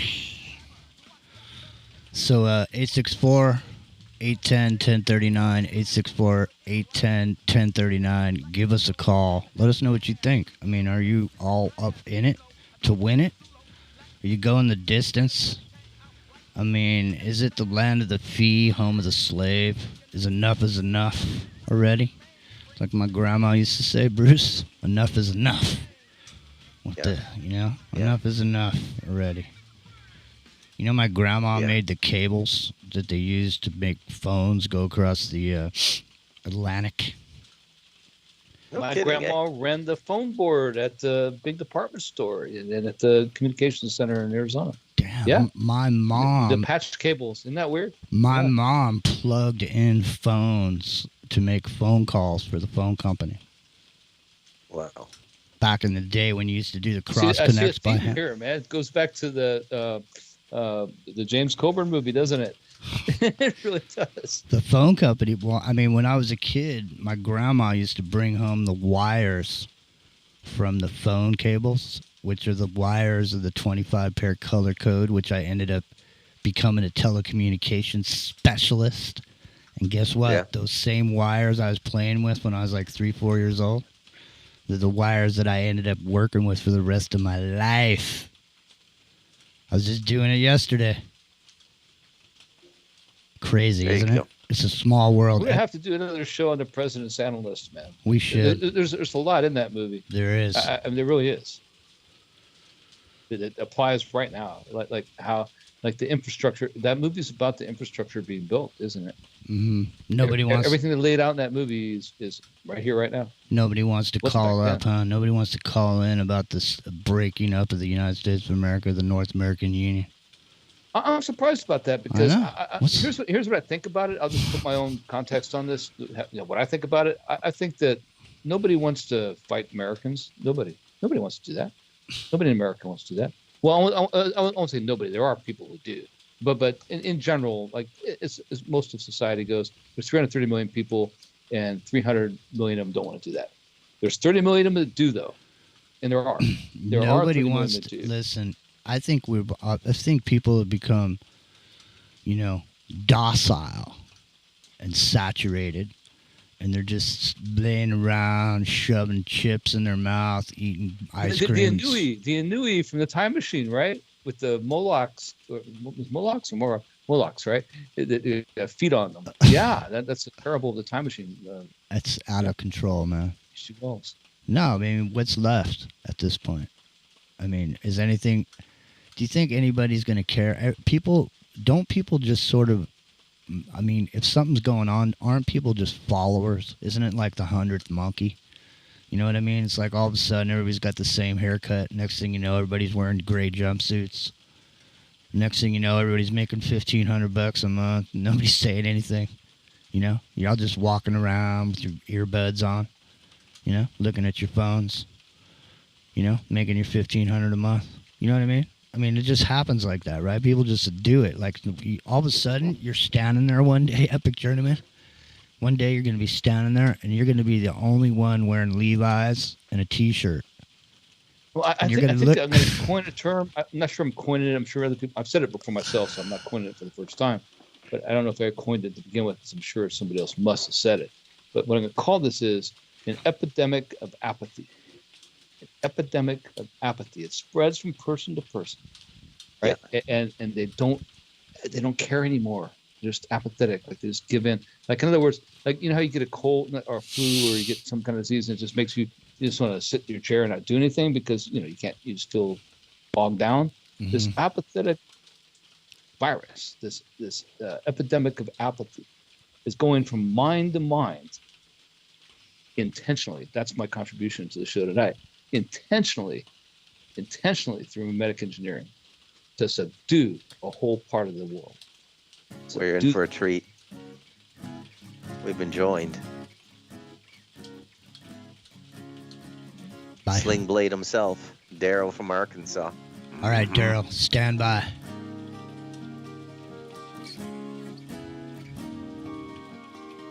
Lords, can it be mistakes throughout the constant vows of the lost and gone, blind and wrong?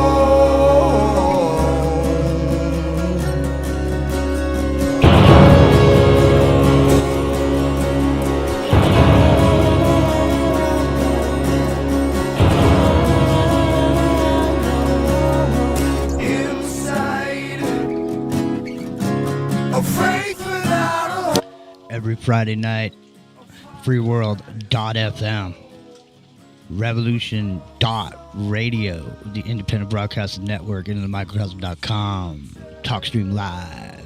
You'll find us here 3 full hours. Cannot see the hardest part to take is not for me, the dying tree.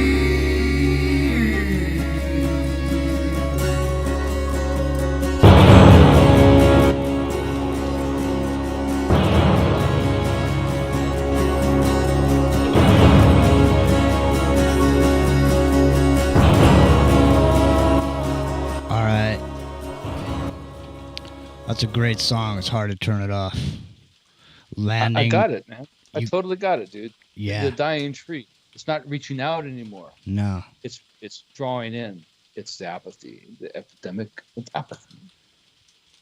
Daryl from Arkansas. Thanks for calling, man. All right. You turned that song off too soon. Happy Christmas to you, man. And listen, I'm glad you're here. I'm glad you're here because I need to bring something up right now. Bruce McDonald, I don't know if you're aware that Mona Radler has, recently passed away. I did not know that. God bless her. God bless Mona Radler, ladies and gentlemen. She was a part of Revolution Radio since the beginning, basically. And I really loved Mona. I did some shows with Mona early on when I came to Revolution Radio. We did some hours of talking together. We talked quite a bit off the air. We had friends in common, Dr. Richard Allen Miller. She was a fantastic person, a fantastic character who gave a lot to people for absolutely nothing. Yep. She didn't ask anything of anybody. She gave and gave and gave on here, like so many people do. No, she did not do that. So, may I say, please come on in here, Daryl, about Mona. And Bruce, I'd like to hear from you as well. Come on in, Daryl. may I say, I saw, it was like 2 hours after Mona's daughter, who is, I mean, stop and think about Mona's heart. I mean, she was a really wonderful person. And her daughter is in Africa, doing wonderful things over there. Mm-hmm. And she's trying to raise money to fly back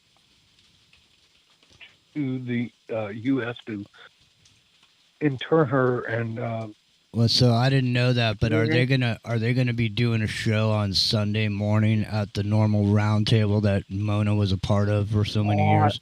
Are they gonna try to raise some money this Sunday? I sure hope so. That'd be nice. That'd be nice. So. Bruce McDonald, were you friends with Mona? Did you know Mona well? Yeah, Mona and I spoke off air quite a number of times. I wouldn't say regular, but at least 24 times over the years. She loved me. Like, she loved my show. She loved listening to me. She used to call me, I love listening to you. I loved her. Yeah. And may I ask, without being insensitive, what was the cause of death? At this time, it's not been announced. Okay. How old was she? Early 70s? She was 2 years younger than me. I was born in 1957. Man, this station's got more casualties than the Ukrainian front. No shit. Yeah, there's been a lot of death at Rev Radio, man. It's not just, but Rev Radio is a microcosm of what's going on in the world today, man. People are dropping dead like flies left and right. Yeah, but even before that, there was an unusual, Bobby Vicarious, all of... I wasn't avoiding there. Michael Hemsworth. The list goes on and on and on, man. Listen. Michael Hemsworth, Michael, that's a weird type of situation because he was in Mexico. All right, listen, away. We're not talking You got to hear this, Jimmy. Do you know that Michael Hemsworth, who used to be on Rev Radio, was a published writer, just like myself? We're born the exact same birthday, same year. We were born the same day. Yeah. So Mona's gone. Yeah.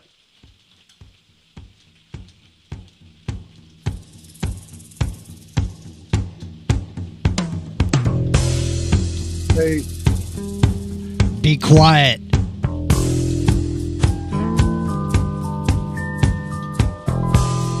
Awake. Shake dreams from your hair, my pretty child, my sweet one. Choose the day and choose the sign of your day, the day's divinity. First thing you see.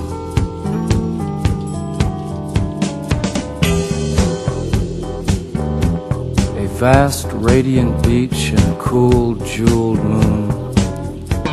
Couples naked race down by its quiet side.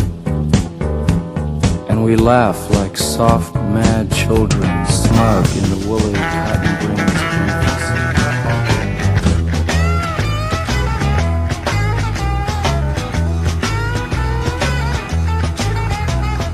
trucking. Got my chips cashed in. Keep trucking like the Doodah Man. Together, more or less in line. Just keep trucking on.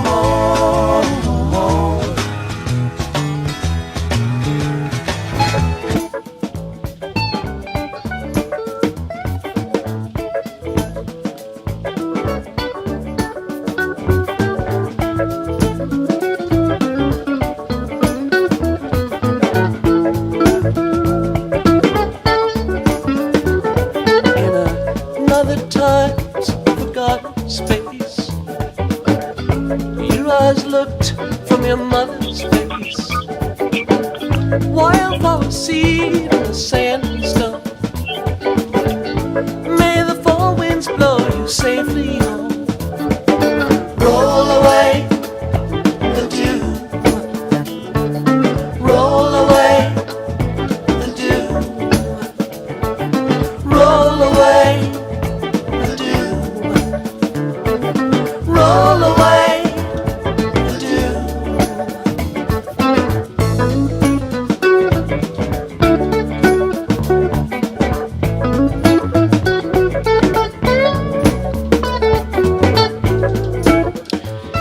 Hey man, Bruce, did you know Mona hung out with Jack Kerouac? Get the hell out of here, man. Are you kidding me? I'm not kidding. Holy Yeah. shit. That's Yeah. impressive. I know. We talked about it. She was going to come on and talk about it. She talked about it a little bit on the air.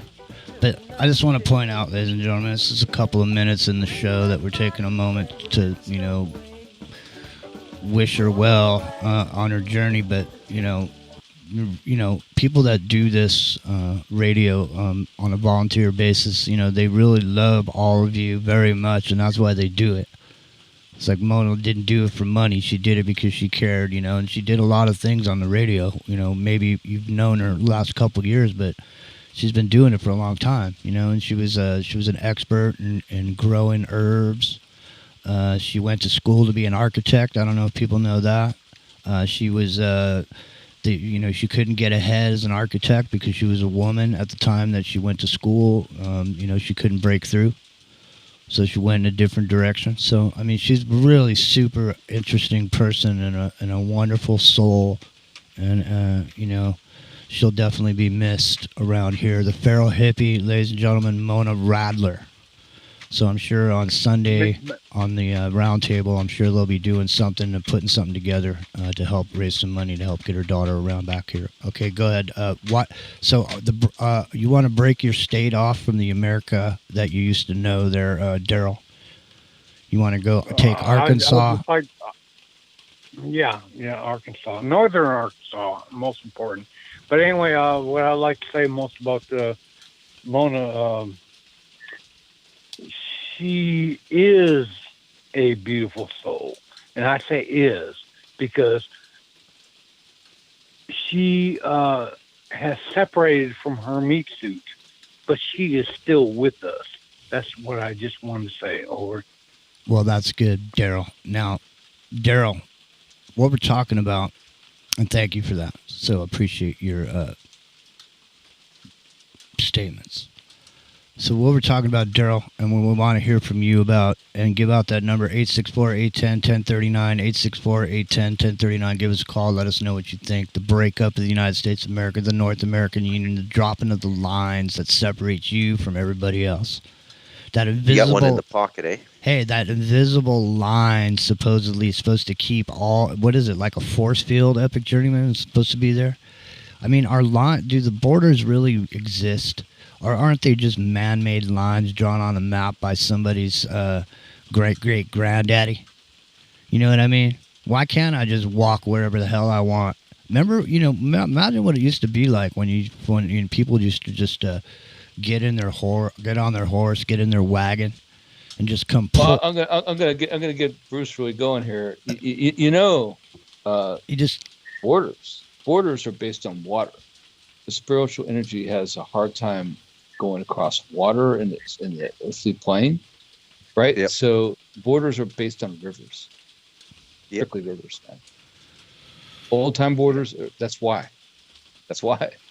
And so I don't know how to put that to people where it's not going to sound like weird, but it's true. It's true. Yeah, I think it's absolutely true. Yeah. Well, what I'm saying is, if I was riding my horse and I had my wagon, and I was just coming into some nice country, and I just look around myself and say, you know what? I think I'm going to build my house right here. But, I mean, that's the world we should be living in, isn't it? Yeah. Why all of a sudden? Jimmy, you know you got a caller, right? No, I didn't know. Daryl, stand by. Just mute yourself for a moment. Bring the caller in, Bruce. 214. Who are you? Where are you? What do you got? This is Brent Howell. Hey, Brent.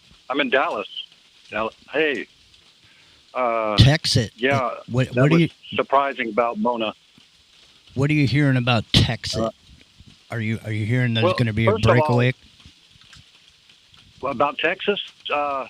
Hey, what's swamped, man? Swamped. I don't know if you know, Jimmy, but I used to listen to, Revolution Radio or Freedom Slips, which I was always calling it Freedom Slips. Yeah. Michael Ringley put together. I was listening to it probably about a year or two before you. Mm-hmm. And we had an original chat room. I don't know if you got into that, where no.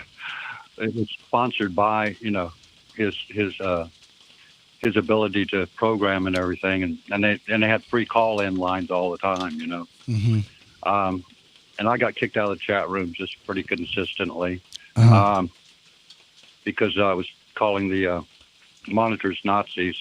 Mm-hmm. But I ran across Mona in the chat room, and I ran across Mona on a couple phone calls. Some guy was talking about Christianity in a certain sense, or God, or whatever. I called in, and I kind of, was telling them a few things, and we got into a little bit of an argument. But it wasn't really, me. I mean, I'm not going to really blare out and argue blatantly, but I did that on one of Mona's shows, and sometimes I just called in to talk to Mona. Way back in the day when I had time. I just don't have any time to do all that stuff now. But Mona helped me a lot. And what? May I ask you, back in the day, what was your chat name back in the day? Over. USA King I. Which if you look at it, you can say it's you sacking me. It's you sacking I. Well, anyways, so let's break my handle. Break out of your handle and let me know what you're thinking about this Texas thing. Is this a conversation? Are you hearing this down at the grocery store when you're standing in line? People are talking about, hey man, let's get the hell out of here with we want to make our own laws. We don't want people coming across here into our state, and nobody's doing anything about it. So I mean, there are people that are pissed. Well, I mean, what's going on over there, man?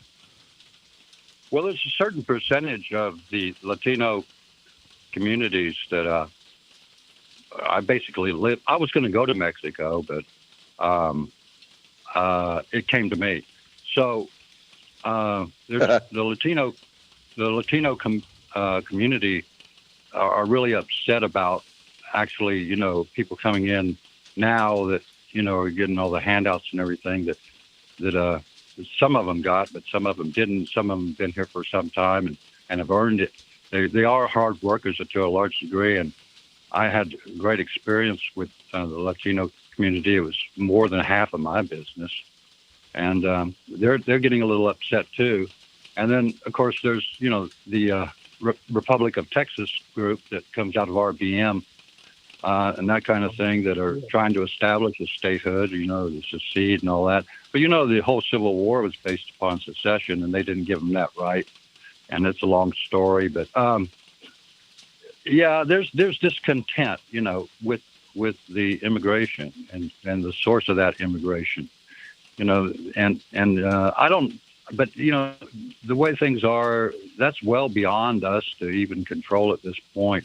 We just need to, keep with that grassroots and try and stay focused on our ability to be able to have free speech.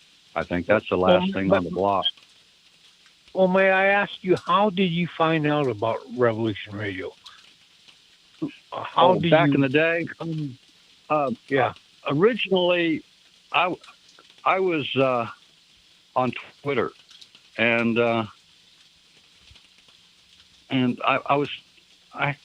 originally had this idea way back. It was 2010, I believe, 2009, 2010. I said, well, what it looks like to me is looks like it's the top of the hour. we may be facing the greatest takeover in the history of mankind. And well, listen. I said, well, we need communication. And to me, the answer was radio. That would be our last ditch effort if we needed it. So I wanted to develop the radio community to the best that I could, from just a personal standpoint. And so I started interweaving all the radio stations that had the ability to get the truth out and trying to manipulate it whatever ways I could to promote it and to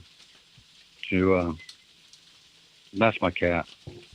Anyway, we're about to go where? It's break time. We'll talk to you guys in a few minutes.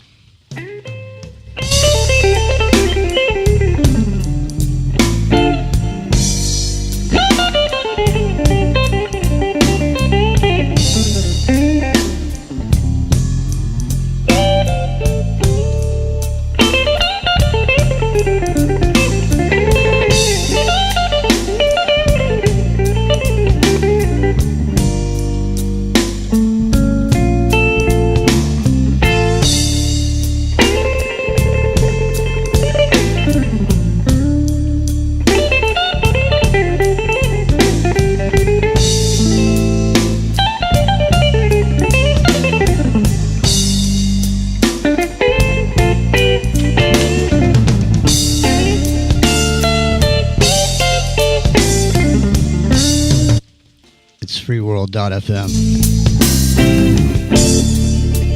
Good love has gone bad, baby. And I've been played for a fool.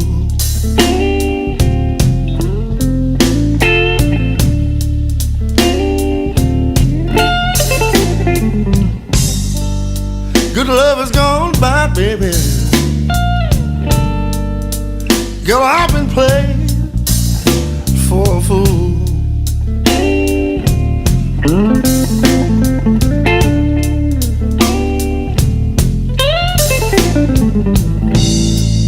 But I'm turning the tables on you. Sweetheart, you've been playing dirty pool.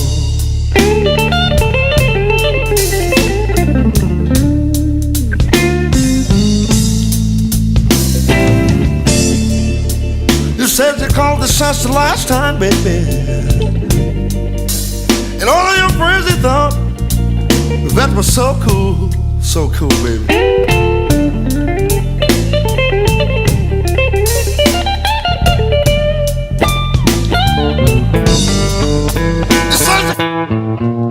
Now let me tell y'all something here. Now this ain't no lie. Y'all come on over here and let's sit by the fire. Way down south where the gators and cottonmouths play. It's Revolution.radio, freeworld.fm, the independent broadcast network. Mine's Jimmy. It's into the microcosm, man.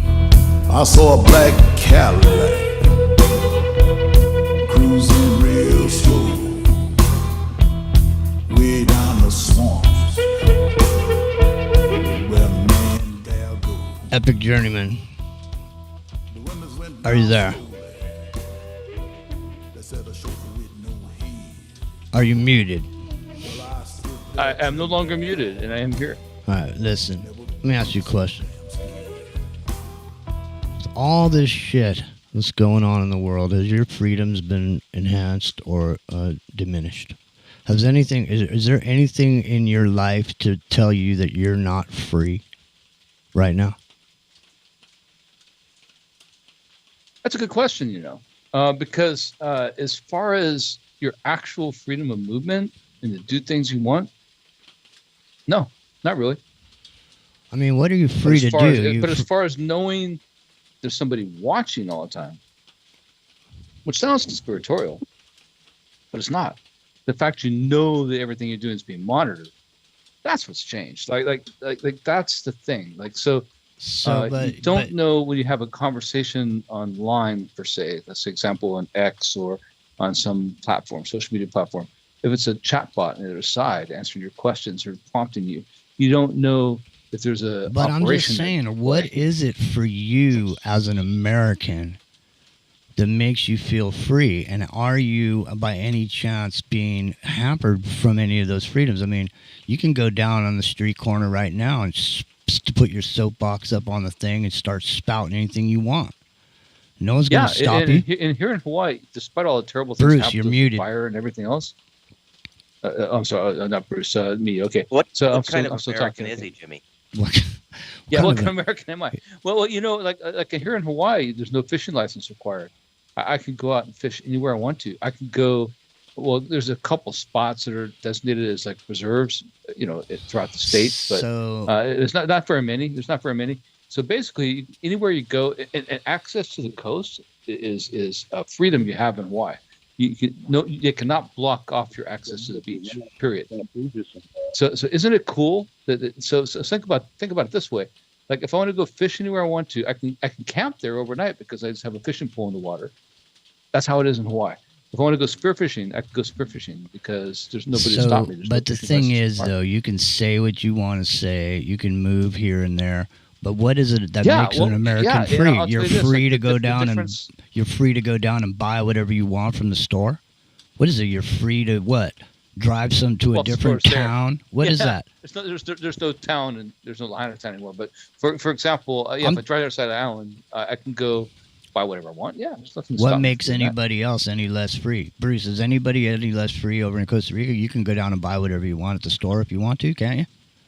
I mean, can you go stand on the corner and stand on a soapbox and yell about political shit and not get beat up? Jimmy, two men can lie down together even though the Bible says you can't down here. There's total freedom. Well, see, there you go. So there seems to be freedom's everywhere. I mean, is it just the object that we were talking about, Epic Journeyman, is a very salient point, my friend, because we're living in a panopticon.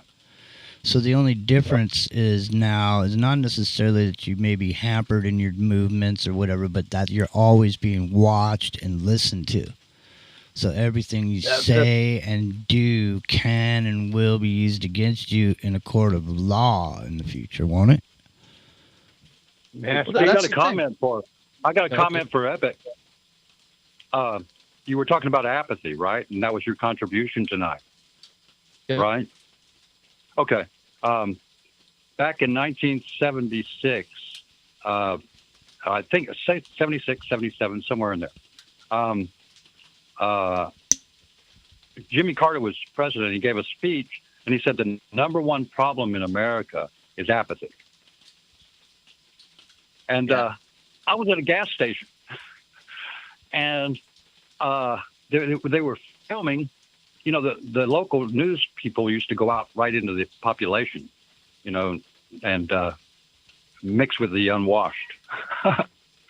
So everybody that they interviewed was saying, "Oh, he did a lousy job," Jimmy Carter, blah, blah, blah. And I thought he did too. But I said, I wonder if I changed course, put a more positive spin on it. And they asked me, would you like to be on the news? And I said, yeah. And I went with this real positive attitude about how well Jimmy Carter did. And he's absolutely right. That is the major problem in the United States is apathy. And I really enjoyed the show and all that. And I went home, and on the evening news, there I was on TV. For the first time in my life and the only time. Now do we have some other? Jimmy, you're all backed up on callers. Yeah, let's here, go. man. All You right, got thanks for calling. 330. Dude guy's in the queue. He's fully loaded, man. Hey, dude guy. Automatic. Well, bring dude guy in immediately. Dude guy, bring dude guy in immediately. Yeah, see you later, Brent. Thanks for calling. My girlfriend interviewed Jimmy Carter, by the way. We'll talk about it. Yeah, now bring Dude guy, what kind of American are you? What kind of American are you, dude guy? No. Put me on the spot, eh? No, did you see dude guy? Did you see the trailer for Civil War yet? I've heard people talking about it. I take a look. Take a quick. I'm a little behind the trailers, but take a look at it real quick. While if you're sitting there for a second, because there's a piece where these journalists are trying to get a story, and they come across some militarized individuals, and they come up to him, and the guy's standing there with the AK-47 or whatever he's got. Oh no! And the guy goes, "I'm an American," and the guy with the AK goes, "Really? What kind of an American are you?" Brilliantly played by that ginger psycho who played Todd in Breaking Bad. Oh really? Yeah. Oh yeah. Wow. Yeah. So. Oh man, they're laying it on thick. I mean, they really want to characterize anything that goes wrong as the fault of the, I guess they call it the Americans that love their country too much. They're painting them as nationalists, Christian nationalists, white nationalists, but anybody that doesn't go with the current thing. I think Obama said people that cling to their guns and their Bibles, those type of bitter people. Clingers. I don't necessarily. Yeah, bitter clingers. I don't necessarily completely fit in that category, but I'm not for all this whatever's happening. The Great Reset. Well, we let all me know ask about you this. that. But Let me ask you this, dude guy. We were putting forward the idea of states just being themselves like they should be, and getting out of this whole federal contract that's been, obviously broken. I mean, they have not lived up to their agreements that they made with us, and why can't we just have states to be like foreign countries? You know what I mean? You want to? Well, they used to be. That was the Organic Act of 1871. This all happened after the Civil War and in Reconstruction. They weren't just reconstructing the South; they were reconstructing the whole damn thing, man. And they turned the U.S. into a corporation that run from Washington, D.C., just like Rome is. These city-states are corporations that they run under their own. Well, now it's Uniform Commercial Code, but I mean it's always been under these private agreements that the public doesn't understand. They don't communicate to us. And so one thing they changed that used to let the U.S. states all assert on an ongoing basis their independence and continually negotiate with each other and the federal government to kind of maintain that independence, keep it in the federal government check and the other states at check, was that the U.S. senators were not supposed to be popularly elected. Now, that doesn't sound like much, but what they were elected by your state legislature, and they went to Washington, and what was supposed to happen was all the senators weren't supposed to be like, powered up congressmen. They were supposed to be handling the state's business. They were representative of the state legislatures. They were supposed to work out their own opinions amongst the states. It was a conference of the states. That's what the senators were supposed to be, in addition to, handling some federal duties. But they represented the states as a whole, not some little district, not even the popular opinion, but the states at the federal level. And that was supposed to let them tackle states' issues and defend states' rights on an ongoing basis. And that was done away with when they made the Senate popularly elected.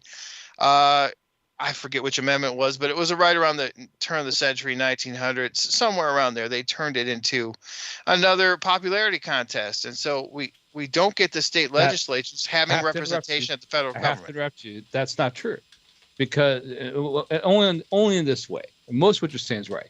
Well, why it's not true is because they didn't do the original First Amendment, where you had a representative for every 40,000 people, and that the senators would be proportioned per the population. So you have North Dakota and South Dakota have 2 senators each, but the population is minuscule compared to New York or California or someplace like that, right? And so they get the same weight as anybody that's representing 20 times, 30 times the population of those states. That's not fair, and that's not right, and that's the Electoral College, and that is the problem. So it's not a popularity contest. They outsize the popularity contest. The idea of the Electoral College was to make it not a popularity contest, but because they overweighted it to that side, now you have just those 2 states by themselves. North Dakota and South Dakota should just be Dakota, and have one one senator. Honest to God, by population. Yeah, well, the Electoral College is a different thing, but the whole point of every state having 2 senators was because every state was treated like a country. It didn't have anything to do with population. They were supposed to each be treated equally in the Senate in dealing with each other, because they all represented a distinct, they had their own constitutions and a distinct version of interpreting the American Constitution and American political experiment.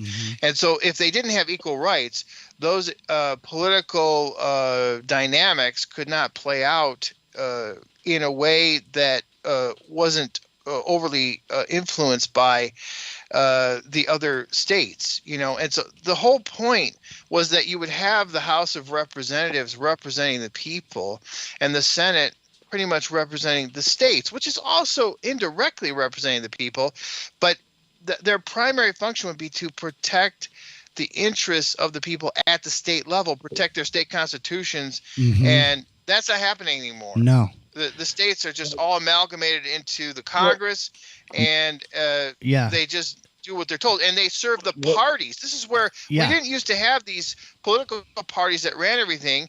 The state legislatures had a lot more sway in the voting of their senators and stuff. Hello. All right. Hold on. You stop and think about it. Stand by, Daryl. Stand by, Daryl.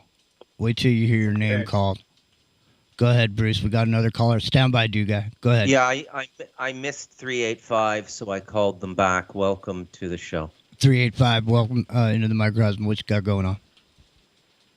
I was just checking the number, but when you get to an appropriate area of discussion, I'll call you back. No, you can jump in here. Come on in. No, I don't want to break your thought there. No, that's fine. So dude guy was just bringing up the fact that these people are not really representing anybody, that they're representing parties and ideologies. They're not representing states, and the states have rights. Yep. But the thing is, and the thing that makes it so horrible is the fact that there's contracts that are involved when you take money from the federal government, that the federal government, you have a responsibility, right? So there's no rights without responsibilities, right? So, right. So when the federal government comes in and gives your school money, then the federal government has a say in how you operate your school, that type of thing.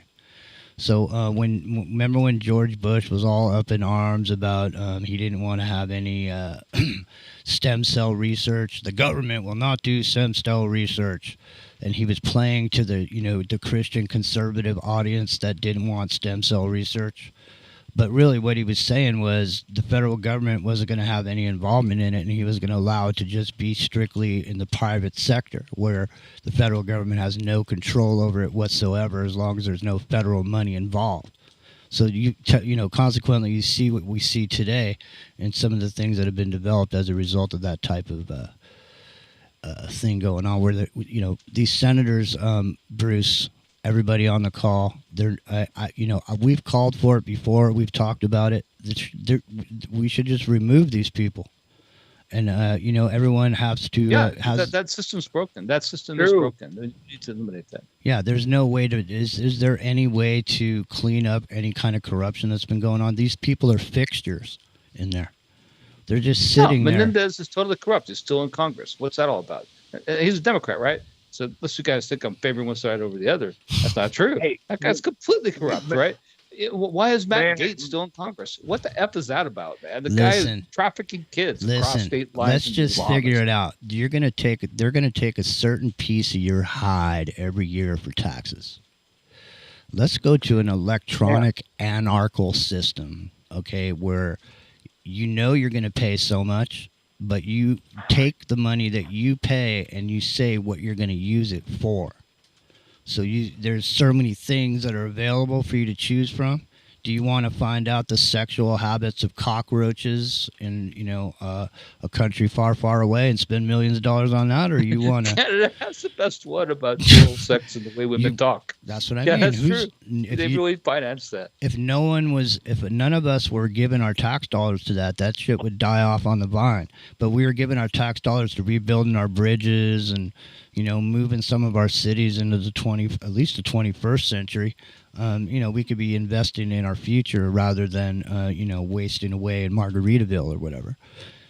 Smoking, government-prepared cannabis to keep you on the couch eating chips and drinking sodas. Okay, Bruce McDonald, I'm lost as far as these calls. It looks like there's a bunch of them, plus Dude Guy and Epic Journeyman are here. You guys want to jump in? Sorry I interrupted. We had new callers. Let's favor the new caller. Yeah, go ahead. New caller. Come on in. 385. The problem is that if you're operating in a government contract, you always want to make them happy. That way you get another contract or another grant. Mm-hmm. And a lot of times these, quote, research projects are just nonsense simply to generate the money. Mm-hmm. And so these monies, so they're not really even looking at the sexual habits of the cockroach. They're just saying that they are and taking that money and throwing it into a big black hole where they develop these other things that we know nothing about. Yeah, and it gives a scientist, a so-called or pseudoscientist, the opportunity to publish something. And that's one of the measures of a scientist is how much he's published, even if it's bull crap. Mm-hmm. You brought a good thing to the table there, man. The whole the corruption of academia. Yeah. That's true, by the way. That is a huge scandal. Yeah, it is. Yeah, for the first 30 years of my life, I was part of that nonsense, and then the last 30 plus years, I start telling the truth, and you become persona non grata. Now, have you called before? Yeah, Tony brought me in a couple of days ago. Yeah. So I think, and so now did you see my work on tominutah.com or tominutah.us. Mm-hmm. I identified the poisoning of the bottom 10% of America. That's right. And I sent your information over to several friends of mine that are broadcasters that have large audiences and hoping that they would get a hold of you and get in touch with you. So hopefully you'll get some action from them. So I'm glad you called back in. So now 360 join Jimmy. 360. Come on in. What are you thinking? Dude Guy brought me in. I took the bait. Dude Guy. Rights, what you were talking about, Jimmy Jean. Yeah. Come on in. Sandbagged again, man. Sandbagged again. Right, but no, what Jimmy Jean was talking about, the states breaking up, but Dude Guy was able to flip it on the 17th or the 19th Amendment, in which they took the sovereignty away from the state legislatures, in which they all had 2 senators. They were treated like sovereign states. But for people to give a word picture of it, it was like this. Okay, Oregon had 2 senators. They were from the Timber Boys, the Timber Cartel, and the people who did offshore fishing. All right. Then you had the Iowa Boys, the 2 senators from Iowa. They protected the people, the cattle rancher gang in Iowa. And so you had all these different elite factions, the intelligentsia, the money, the power elite within these states, in which they had their own players that they could send to Washington and saying, "Look, this is what the cattle cartel wants. out of Nebraska, or the corn guys want. And then you had the people from Texas. This is what we want. And out of Boston, the intellectuals. Mm-hmm. Listen, we have universities. We Yeah, think it's going. a lot. It's going. We don't do a lot. That's going back to the whole reason that you see the fasci on the wall up in there is because America has always been a corporatist state since the point that Dude Guy brought up about the corporation known as the United States of America, which actually has nothing to do with the sovereign states. Did guys just jump off? Yeah. No, that's good, Jimmy G. You're right. All these different power factions, they come together, they unite, and then they become a powerful weapon. But did Dude Guy jump off? I'm not sure. I can't see all the callers that are on there. Bruce, is there somebody else There. on there? Dude Guy, you here? I'm still here. Oh, yeah. No, Yeah. the last caller was Hijacker. Hijacker, let me ask you, what kind of an American are you? Oh, when you said that that guy asked what kind of American you are, the only thing I thought of when you said that for the movie clip during the movie, my question is what did you do before the power went off? Yeah, well, 19 in this new movie, 19 states break away from what was known as the United States of America.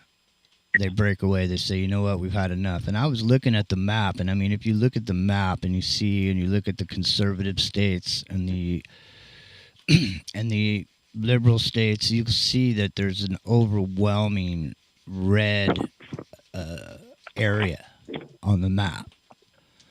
So, you know, how these demographics lay, I don't know. You see a big, you know, across America right now, you're seeing a lot of people are hurting from the economy, you know. And so, like I say, there's different states that have better economies than others. There is a political demographic map of Biden and Trump. Trump got 86% of the land mass. The only thing Biden got was the strong cities, the LAs, the Chicagos. But now the majority of people in the population. You're right. Yeah, that's the thing. So I have to tell you, like, there is absolutely a mega confederacy. There has been for years. It's been developed since the 80s, the 1980s. It wasn't mega back then, the idea of the new confederacy, and it's based upon the idea of these people saying the South will rise again, right, where they can go back to dismissing the Voter Rights Act, having black people be part of the country, and everything else. It's all part of that, right? And people like Tommy Tuberville and people like Josh Hawley and Ted Cruz, these senators I'm talking about, they're all part of this. They have been for a long time. Yeah. And Abbott in Texas, I mean, you could agree with them. That's the thing I'm saying. It doesn't mean that you might actually agree. But the thing is that has been a plot for a long time. And so when Trump loses the election, which he probably will, right, to whoever it is on the other side, then what's going to happen is that they're going to bring about the mega confederacy. The people, the infrastructure's already in place. That's when the 19 states are going to bust off, man. That's exactly. Yeah. You know what was interesting to me too was the whole thing when they paraded out this taking off Trump off the ballot in Colorado, but they didn't say anything about it being on the primary ballot. So they inflamed like I was saying earlier. They inflamed, man. I heard the shotguns clicking all over the United States, man. What do you mean Trump's not on the ballot? You know what I mean? Yeah. Yeah, it's more important in Michigan and Wisconsin. So the Maine one's interesting because Maine splits their electoral votes. How long? So being off the Maine ballot actually could hurt them. How much longer do you think people are going to stand around and let that happen where they can't vote for the person they want to vote to? Does that mean they're going to go to the state? It before, it sounds horrible. But the best thing that could possibly happen for America is for both Biden and Trump to drop dead tonight. You know what? They just both drop dead tonight. I kind of agree with you, Epic. I kind of agree with you. Yeah. Get the and no more baby boomers, man. Get some Gen Z or something younger than these geriatrics in there. Yeah, because the analogy I make is Tiananmen Square in China, right? So when Tiananmen Square, happened in China, and there's this revolution afoot, essentially. The women came forward from China. The intellectual women, the universities came forward. They're all probably dead or locked up now. But they said that it's time to take China away from the old men, right? That's where we are in America right now, man. We don't need the octogenarians, man. They're both in their 80s by the time they get, sworn in 2025. So yeah, let's just stop that. Let's get away from that. There should be a limit on how old. Isn't this what I was just saying? If Trump's on the ballot in Texas and you live in some state where he's not on the ballot, isn't Texas the country you want to live in? Isn't Texas the independent state where you could go vote for whoever you want to vote for? That's exactly what I'm talking about. Exactly. If hey man, if they're not going to let you vote for in Colorado for who you want to vote for, then move the hell out of Colorado and go someplace else. Take your tax dollars someplace else. That's exactly right. Listen, man, everywhere you go, you're going to pay your tax dollar. You're going to pay your slave wages. You know what I mean? You're going to get your taxes taken out. Decide where you want your tax. Decide where your taxes go.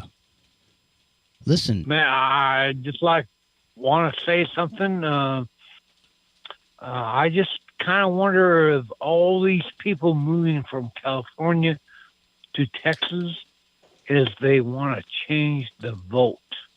The Democrats just want to take over. We're from California. Me and Jimmy both. I can tell you exactly what it is. They just want to pay California taxes anymore. That's right. That's all it is. That's all it is, man. You don't want to pay you don't want to pay California. Listen, man. Gas has gone down now. I'm happy to pay $4.34 because shit was $6. That's a false flag. $6.50, $6.75, $6.25 for diesel. Hey man, are you that big badass bro with the big diesel Ram truck in California paying $6 and whatever it is plus your payment on that thing? What's a payment on a $100,000 truck? And then I don't know. About $1,200 a month, probably. Yeah. Plus minimum. Yeah. Plus your $1,000 a month in gas. Yeah. Where are you living, by the way? You're living in your truck, aren't you? Yeah, it's horrible, man. Well, that's the thing. That's the thing when you buy some nice insurance on a truck like that too. Yeah, when you get when you get ethered on the new truck, always just get the one you can live in because that way $1,200 a month is reasonable. It's reasonable rent, right? Dude, guy. I think a lot of people are choosing that option lately. Yeah, I know. It's literally unbelievable. Come on in, dude, guy. I'm thinking right now that a lot of this effort to keep the economy together, and a big part of it was by keeping the gas low, to keep the public settled down. They've been depleting our strategic petroleum reserve to keep gas prices. And this is getting really low now. And with OPEC, a lot of those countries are now switching to selling oil for Chinese yuan. This could be the year where gas shoots back up again. If this whole BRIC situation continues, Saudi Arabia and I think the United Arab Emirates are already meeting with China. Putin just flew there as well. I mean, they're all planning something. When we've heard like Catherine Herridge on CBS a couple days ago said that there could be some type of black swan event this year. Okay, I think it's not just a cyber event. They might need that as cover for the real event, which is the dethroning of King Dollar, because remember, we went off the gold-backed dollar in 1971, Nixon. Since then, the creation of Henry Kissinger, 1973, was the petrodollar. That's oil, baby. And if we don't back our dollar with oil, meaning everyone has to pay for oil with dollars, that creates demand for the dollar. If they start buying with yuan, something else, our dollar becomes toilet paper. Price everything goes up, and we got to go back on the gold standard, or it's confetti. And so if that's about to happen, then our world's about to change, in my opinion. Well, true.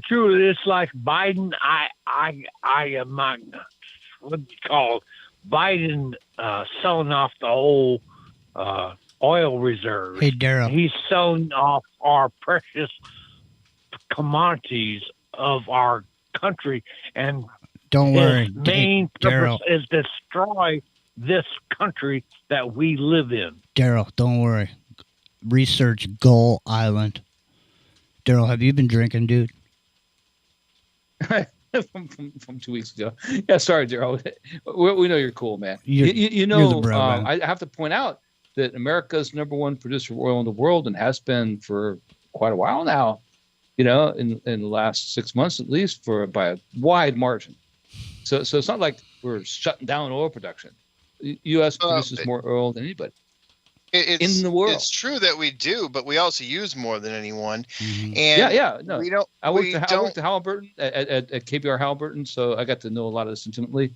And I can tell you right now, like, it's all just this big shell game, where what you do is you sell our oil that comes from. It used to be from Alaska to over to Japan and Asia because it's closer, right? You send it over here, and you send the oil that comes. It's just a big shell game. It's artificially made to keep the rates higher than they actually would be.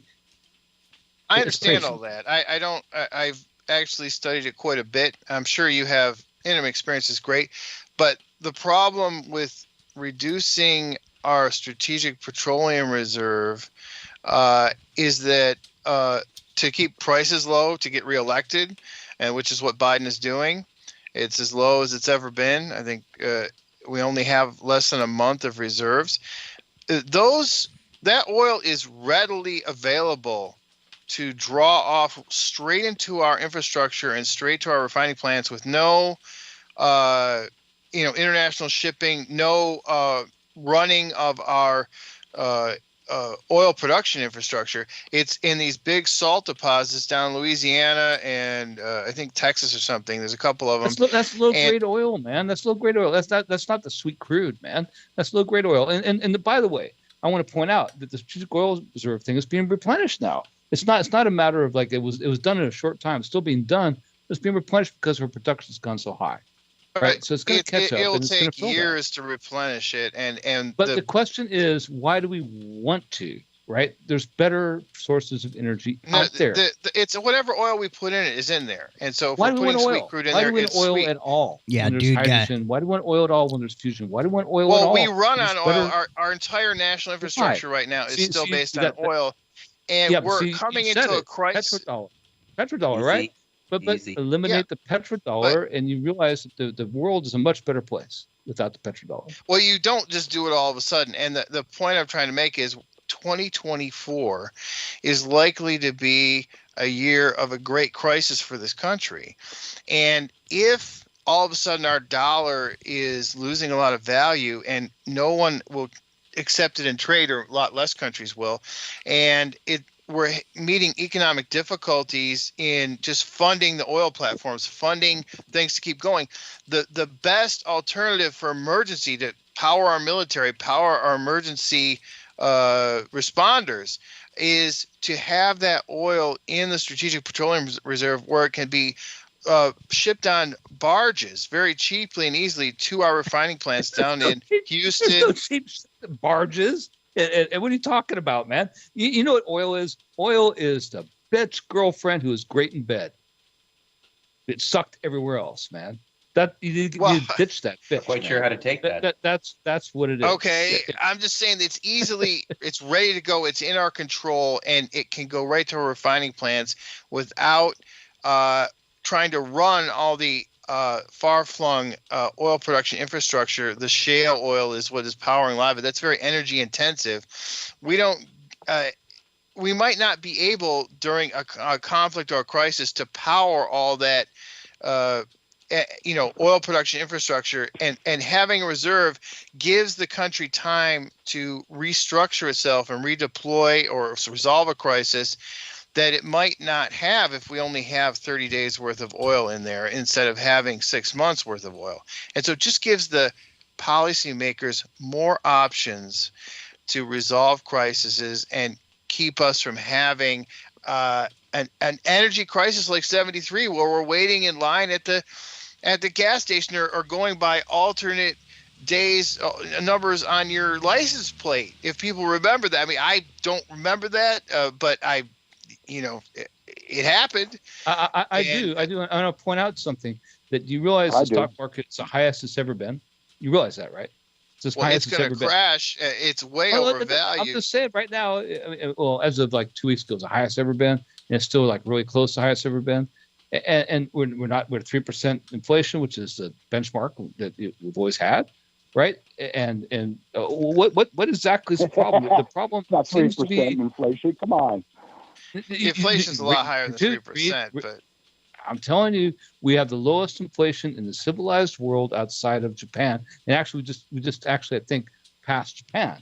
So basically, in the entire world, we have the lowest. Inflation is a worldwide problem because of the pandemic and because of supply lines being disrupted, right? But now that's all been caught up, and who is exceeding and excelling above anybody else? The United States is. Sometimes it doesn't matter who's in power or in office or what political affiliation they are. Sometimes it just happens to be that you're in the best place to be at the time. That's where America is right now. On the verge of war. You don't see we're on the verge of the WAR? Come on. You don't see that? Hey, man, I'm telling you right now, we are trying to be drawn in by the former BRICS nations who had this big idea that they were going to defeat us somehow. They were going to defeat the West somehow. They were going to take over for what the West is doing. They thought that they could actually do it and pull it off during the pandemic, and that's why they invaded Ukraine, and that's why they did all this other stuff. They had designs on Taiwan, and now they realize they can't do it because who leads the world in the economy? The United States does. And who's able to make it all happen? We are. And if they think that they can bring us down that easily, they're wrong. And if they can dismantle NATO, they've proven that we're not going to. Not only is NATO not being dismantled, it's grown twofold from what it was before Russia invaded Ukraine. So basically, what's happening is you have Putin trying to win the information war, and he's done really good at that. I think he's winning that war, but the actual economy war, we're winning. And so eventually the two will balance out, and I think we're doing pretty well. Mm-hmm. Nobody really trusts BRICS, Epic. I think you're right. I'm not sure if we've won in Ukraine. I think we're going to fold up there pretty soon. No, we haven't won yet. No, that's right. Nobody. No, I don't think anybody. I think even the Africans are smart enough to know they don't want a world run by China and Russia. Oh, like nobody does. No, I'm not advocating for BRICS. I'm telling you that they are an adversary that is working against our weaknesses, which right now is like $34 trillion worth of debt that a lot of it is owned by the Federal Reserve now. And it's threatening the ability. Dude, guy, did you hear that Goldman Sachs is holding $53 trillion of derivatives exposure? And that 80, oh yeah, so that's even more. That's what I mean. That's what I mean. So I mean, when we're talking about our country and the future and oil, and are you on board with these ideas around this commodity-based economies for different countries and their resources being the basis of their value, the currencies that they hold? So, for example, whatever natural resources your country has, that would make the value of your dollar worth X, Y, Z in the new world type of idea? Well, essentially, that's what Bretton Woods tried to accomplish by putting us on an international gold standard that was facilitated by the dollar. The dollar was the anchor to a gold standard. We got rid of that in 71, and a gold translates to all commodities equally on a per ounce basis. So yeah, they could set that up another way with if they want to, Bitcoin or some kind of. Obviously, they want a central bank digital currency. I don't think that's a good idea for other reasons, but. Yeah, if we go back to commodity money, it's much better than fiat money. Fiat money always dies, That's my thing. It should be a commodity-based currency. Not necessarily mineral, But they need to come up with a new matrix now. It's productivity, technology, resource. Throw everything into the mix, create an international auditing system, give the central banks back to the nation states. We don't need the IMF anymore. No. Like, the thing that is so frustrating about the moment in history we live in is none of these problems are hard to solve. They're like a grade 8 civics class could solve them. The problem is you have to get you have to get people to come together for a minute to, get rid of what has to be getting rid of. Like I was saying earlier, I mean, anarchy is not black ski masks and skateboards smashing, windows out at Starbucks. It's no masters, no slaves, man. No masters, no slaves. Period. The end. Listen, we talked about the derivative scheme. How much are you worth for 65 years of your slave labor that comes out of your hide? And then pool that with a bunch of other ones and make derivative money off of it. You know what I mean? That's a product of the fiat system. We've got contracts upon contracts, notional value upon notional value, and people have been accustomed to accepting those type of value propositions instead of commodity-based, hard, real things as mediums of exchange. And once you start getting at greater levels of abstraction from the actual real thing that you're trading, there's a lot more corruption, and it's a lot harder to appraise the real value. And that's why real money like gold and silver, I think it needs to be a part of the equation, balanced with Bitcoin or something like it. But you've got to have some of the commodity, whatever is important, out there being exchanged on a regular basis as a real-time auditing process to keep checking the system. This is why having multiple kinds of money, I think, is a good thing. But you've got to have commodity money where people have the option. Everyone has to have leverage. So if the Fed starts printing up all this money and devaluing the dollar, I can go buy gold. I can go buy Bitcoin. And once consumers start walking away from the value proposition or the social contract that's being altered by the government and its influencers at the time, that gives you leverage that you start affecting the system. You've got to have this, matrix of choices that's always available, always seen as a good thing, so that we don't have to have a overt political response motivated by violence, motivated by that's what I mean. Direct confrontation. You have this economic influence that can do things, and that's part of the freedom that America is supposed to be based on, but that they've undermined with fiat currency. Well, that's the thing is, we're assuming that we know that there's so much money that's going to be taken out of our hide every year for taxes, that we're going to have to make that donation. And because of that donation that we make, we have certain expectations that should be fulfilled for the money that we're putting forward out of our hide. So there's an automatic deduction that happens for everybody. And so let's say, at the very least, we should at least be in control of our funds. And like I said, we use our funds, our tax dollars that we're going to pay. We use those, and we designate where those are going to go. Why do I need some mook up in Congress voting for me? He doesn't have my best interests at heart. He doesn't know what I think. He doesn't care what anybody in my city thinks. He doesn't care what anybody in my county thinks. He doesn't give a shit. He's up there making decisions and making votes going forward. Why can't I just vote for myself? If they want positive ID, listen, they want positive ID, they're going to have positive ID. Believe me, there's nothing anyone's going to do to stop it. If you don't not going to be on the ID system, you will not cease to function in the new world. So listen, if that's the case, if they're going to make me positive ID, then let's take that and use it like I'm saying. Let's use it and say, you know what, man? Why do I need somebody to vote for me? I could vote for everything I want to vote for right here. Positive ID. Here's my vote.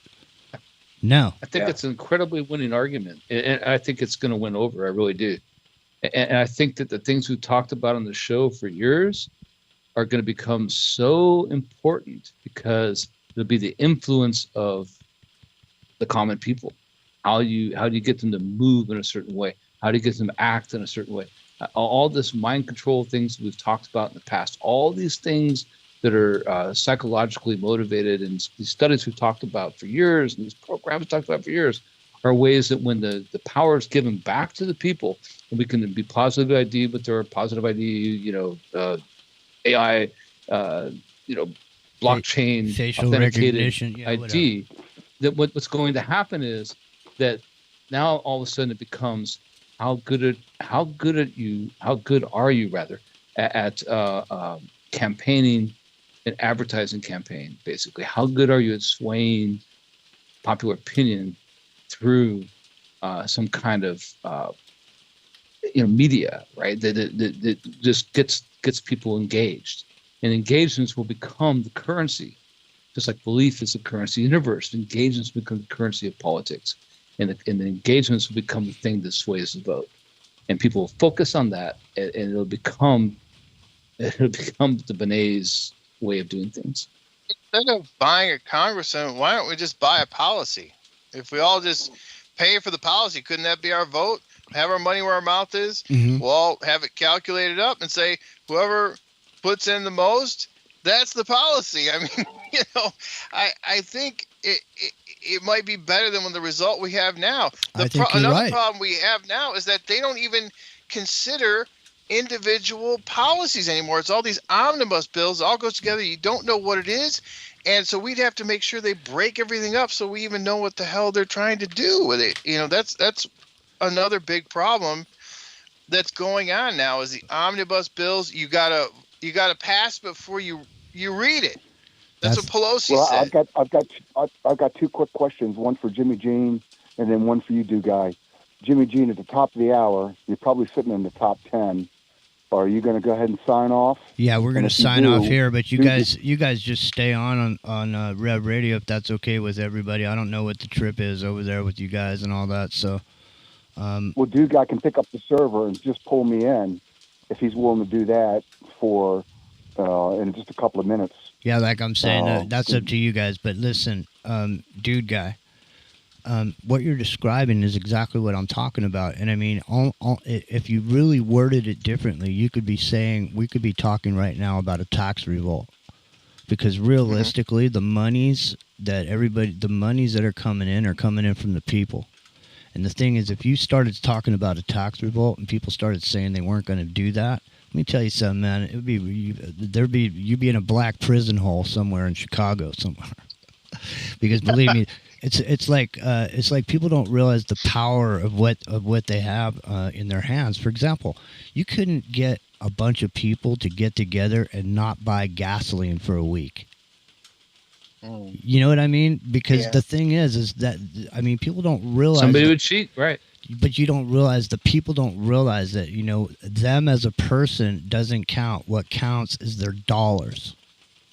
Mm-hmm. Your dollars are what counts. That's what everybody wants out of your pocket. They want it. That's why they want your info. That's why they want to know what you're doing, what you're thinking, what you want to buy. What's the thing? What's the buying signal that you're sending?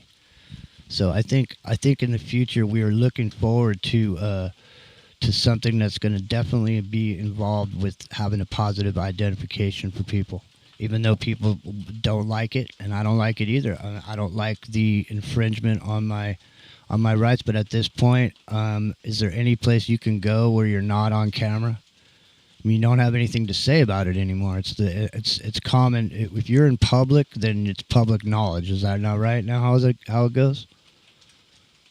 I think being observed is one thing. I think integrating it with the AI, with the social credit score, is the real danger. And that's what they want to do. And then they want to start with this central bank digital currency, having the AI check your social credit score to let you permission to go places and do things and buy things. And they're already doing it in China now. Yeah, they're starting it in China right now. They got gates coming down. If your social credit score is below 584 in one of the provinces of China now, you can't buy gas. That's crazy, man. Yeah. It's absolutely crazy. Well, listen, it's time for us to get out. So if you guys want to take over here at the top of the hour, you're more than welcome to. you're going to pick up the server dude guy? I'm not sure. I'll let me think about it. But You let guys, him close yeah, out you the guys, show, man. yeah, It's you- great being with you guys. Hey, That's thanks all a lot, dude guy. Yeah. Hey, call back anytime, brother, man. Really Thanks for calling, appreciate it. guys. Yeah, we really Yeah, appreciate it's great to talk your to you. input, man. Really appreciate it. See you guys. All right, we'll talk to you guys next week.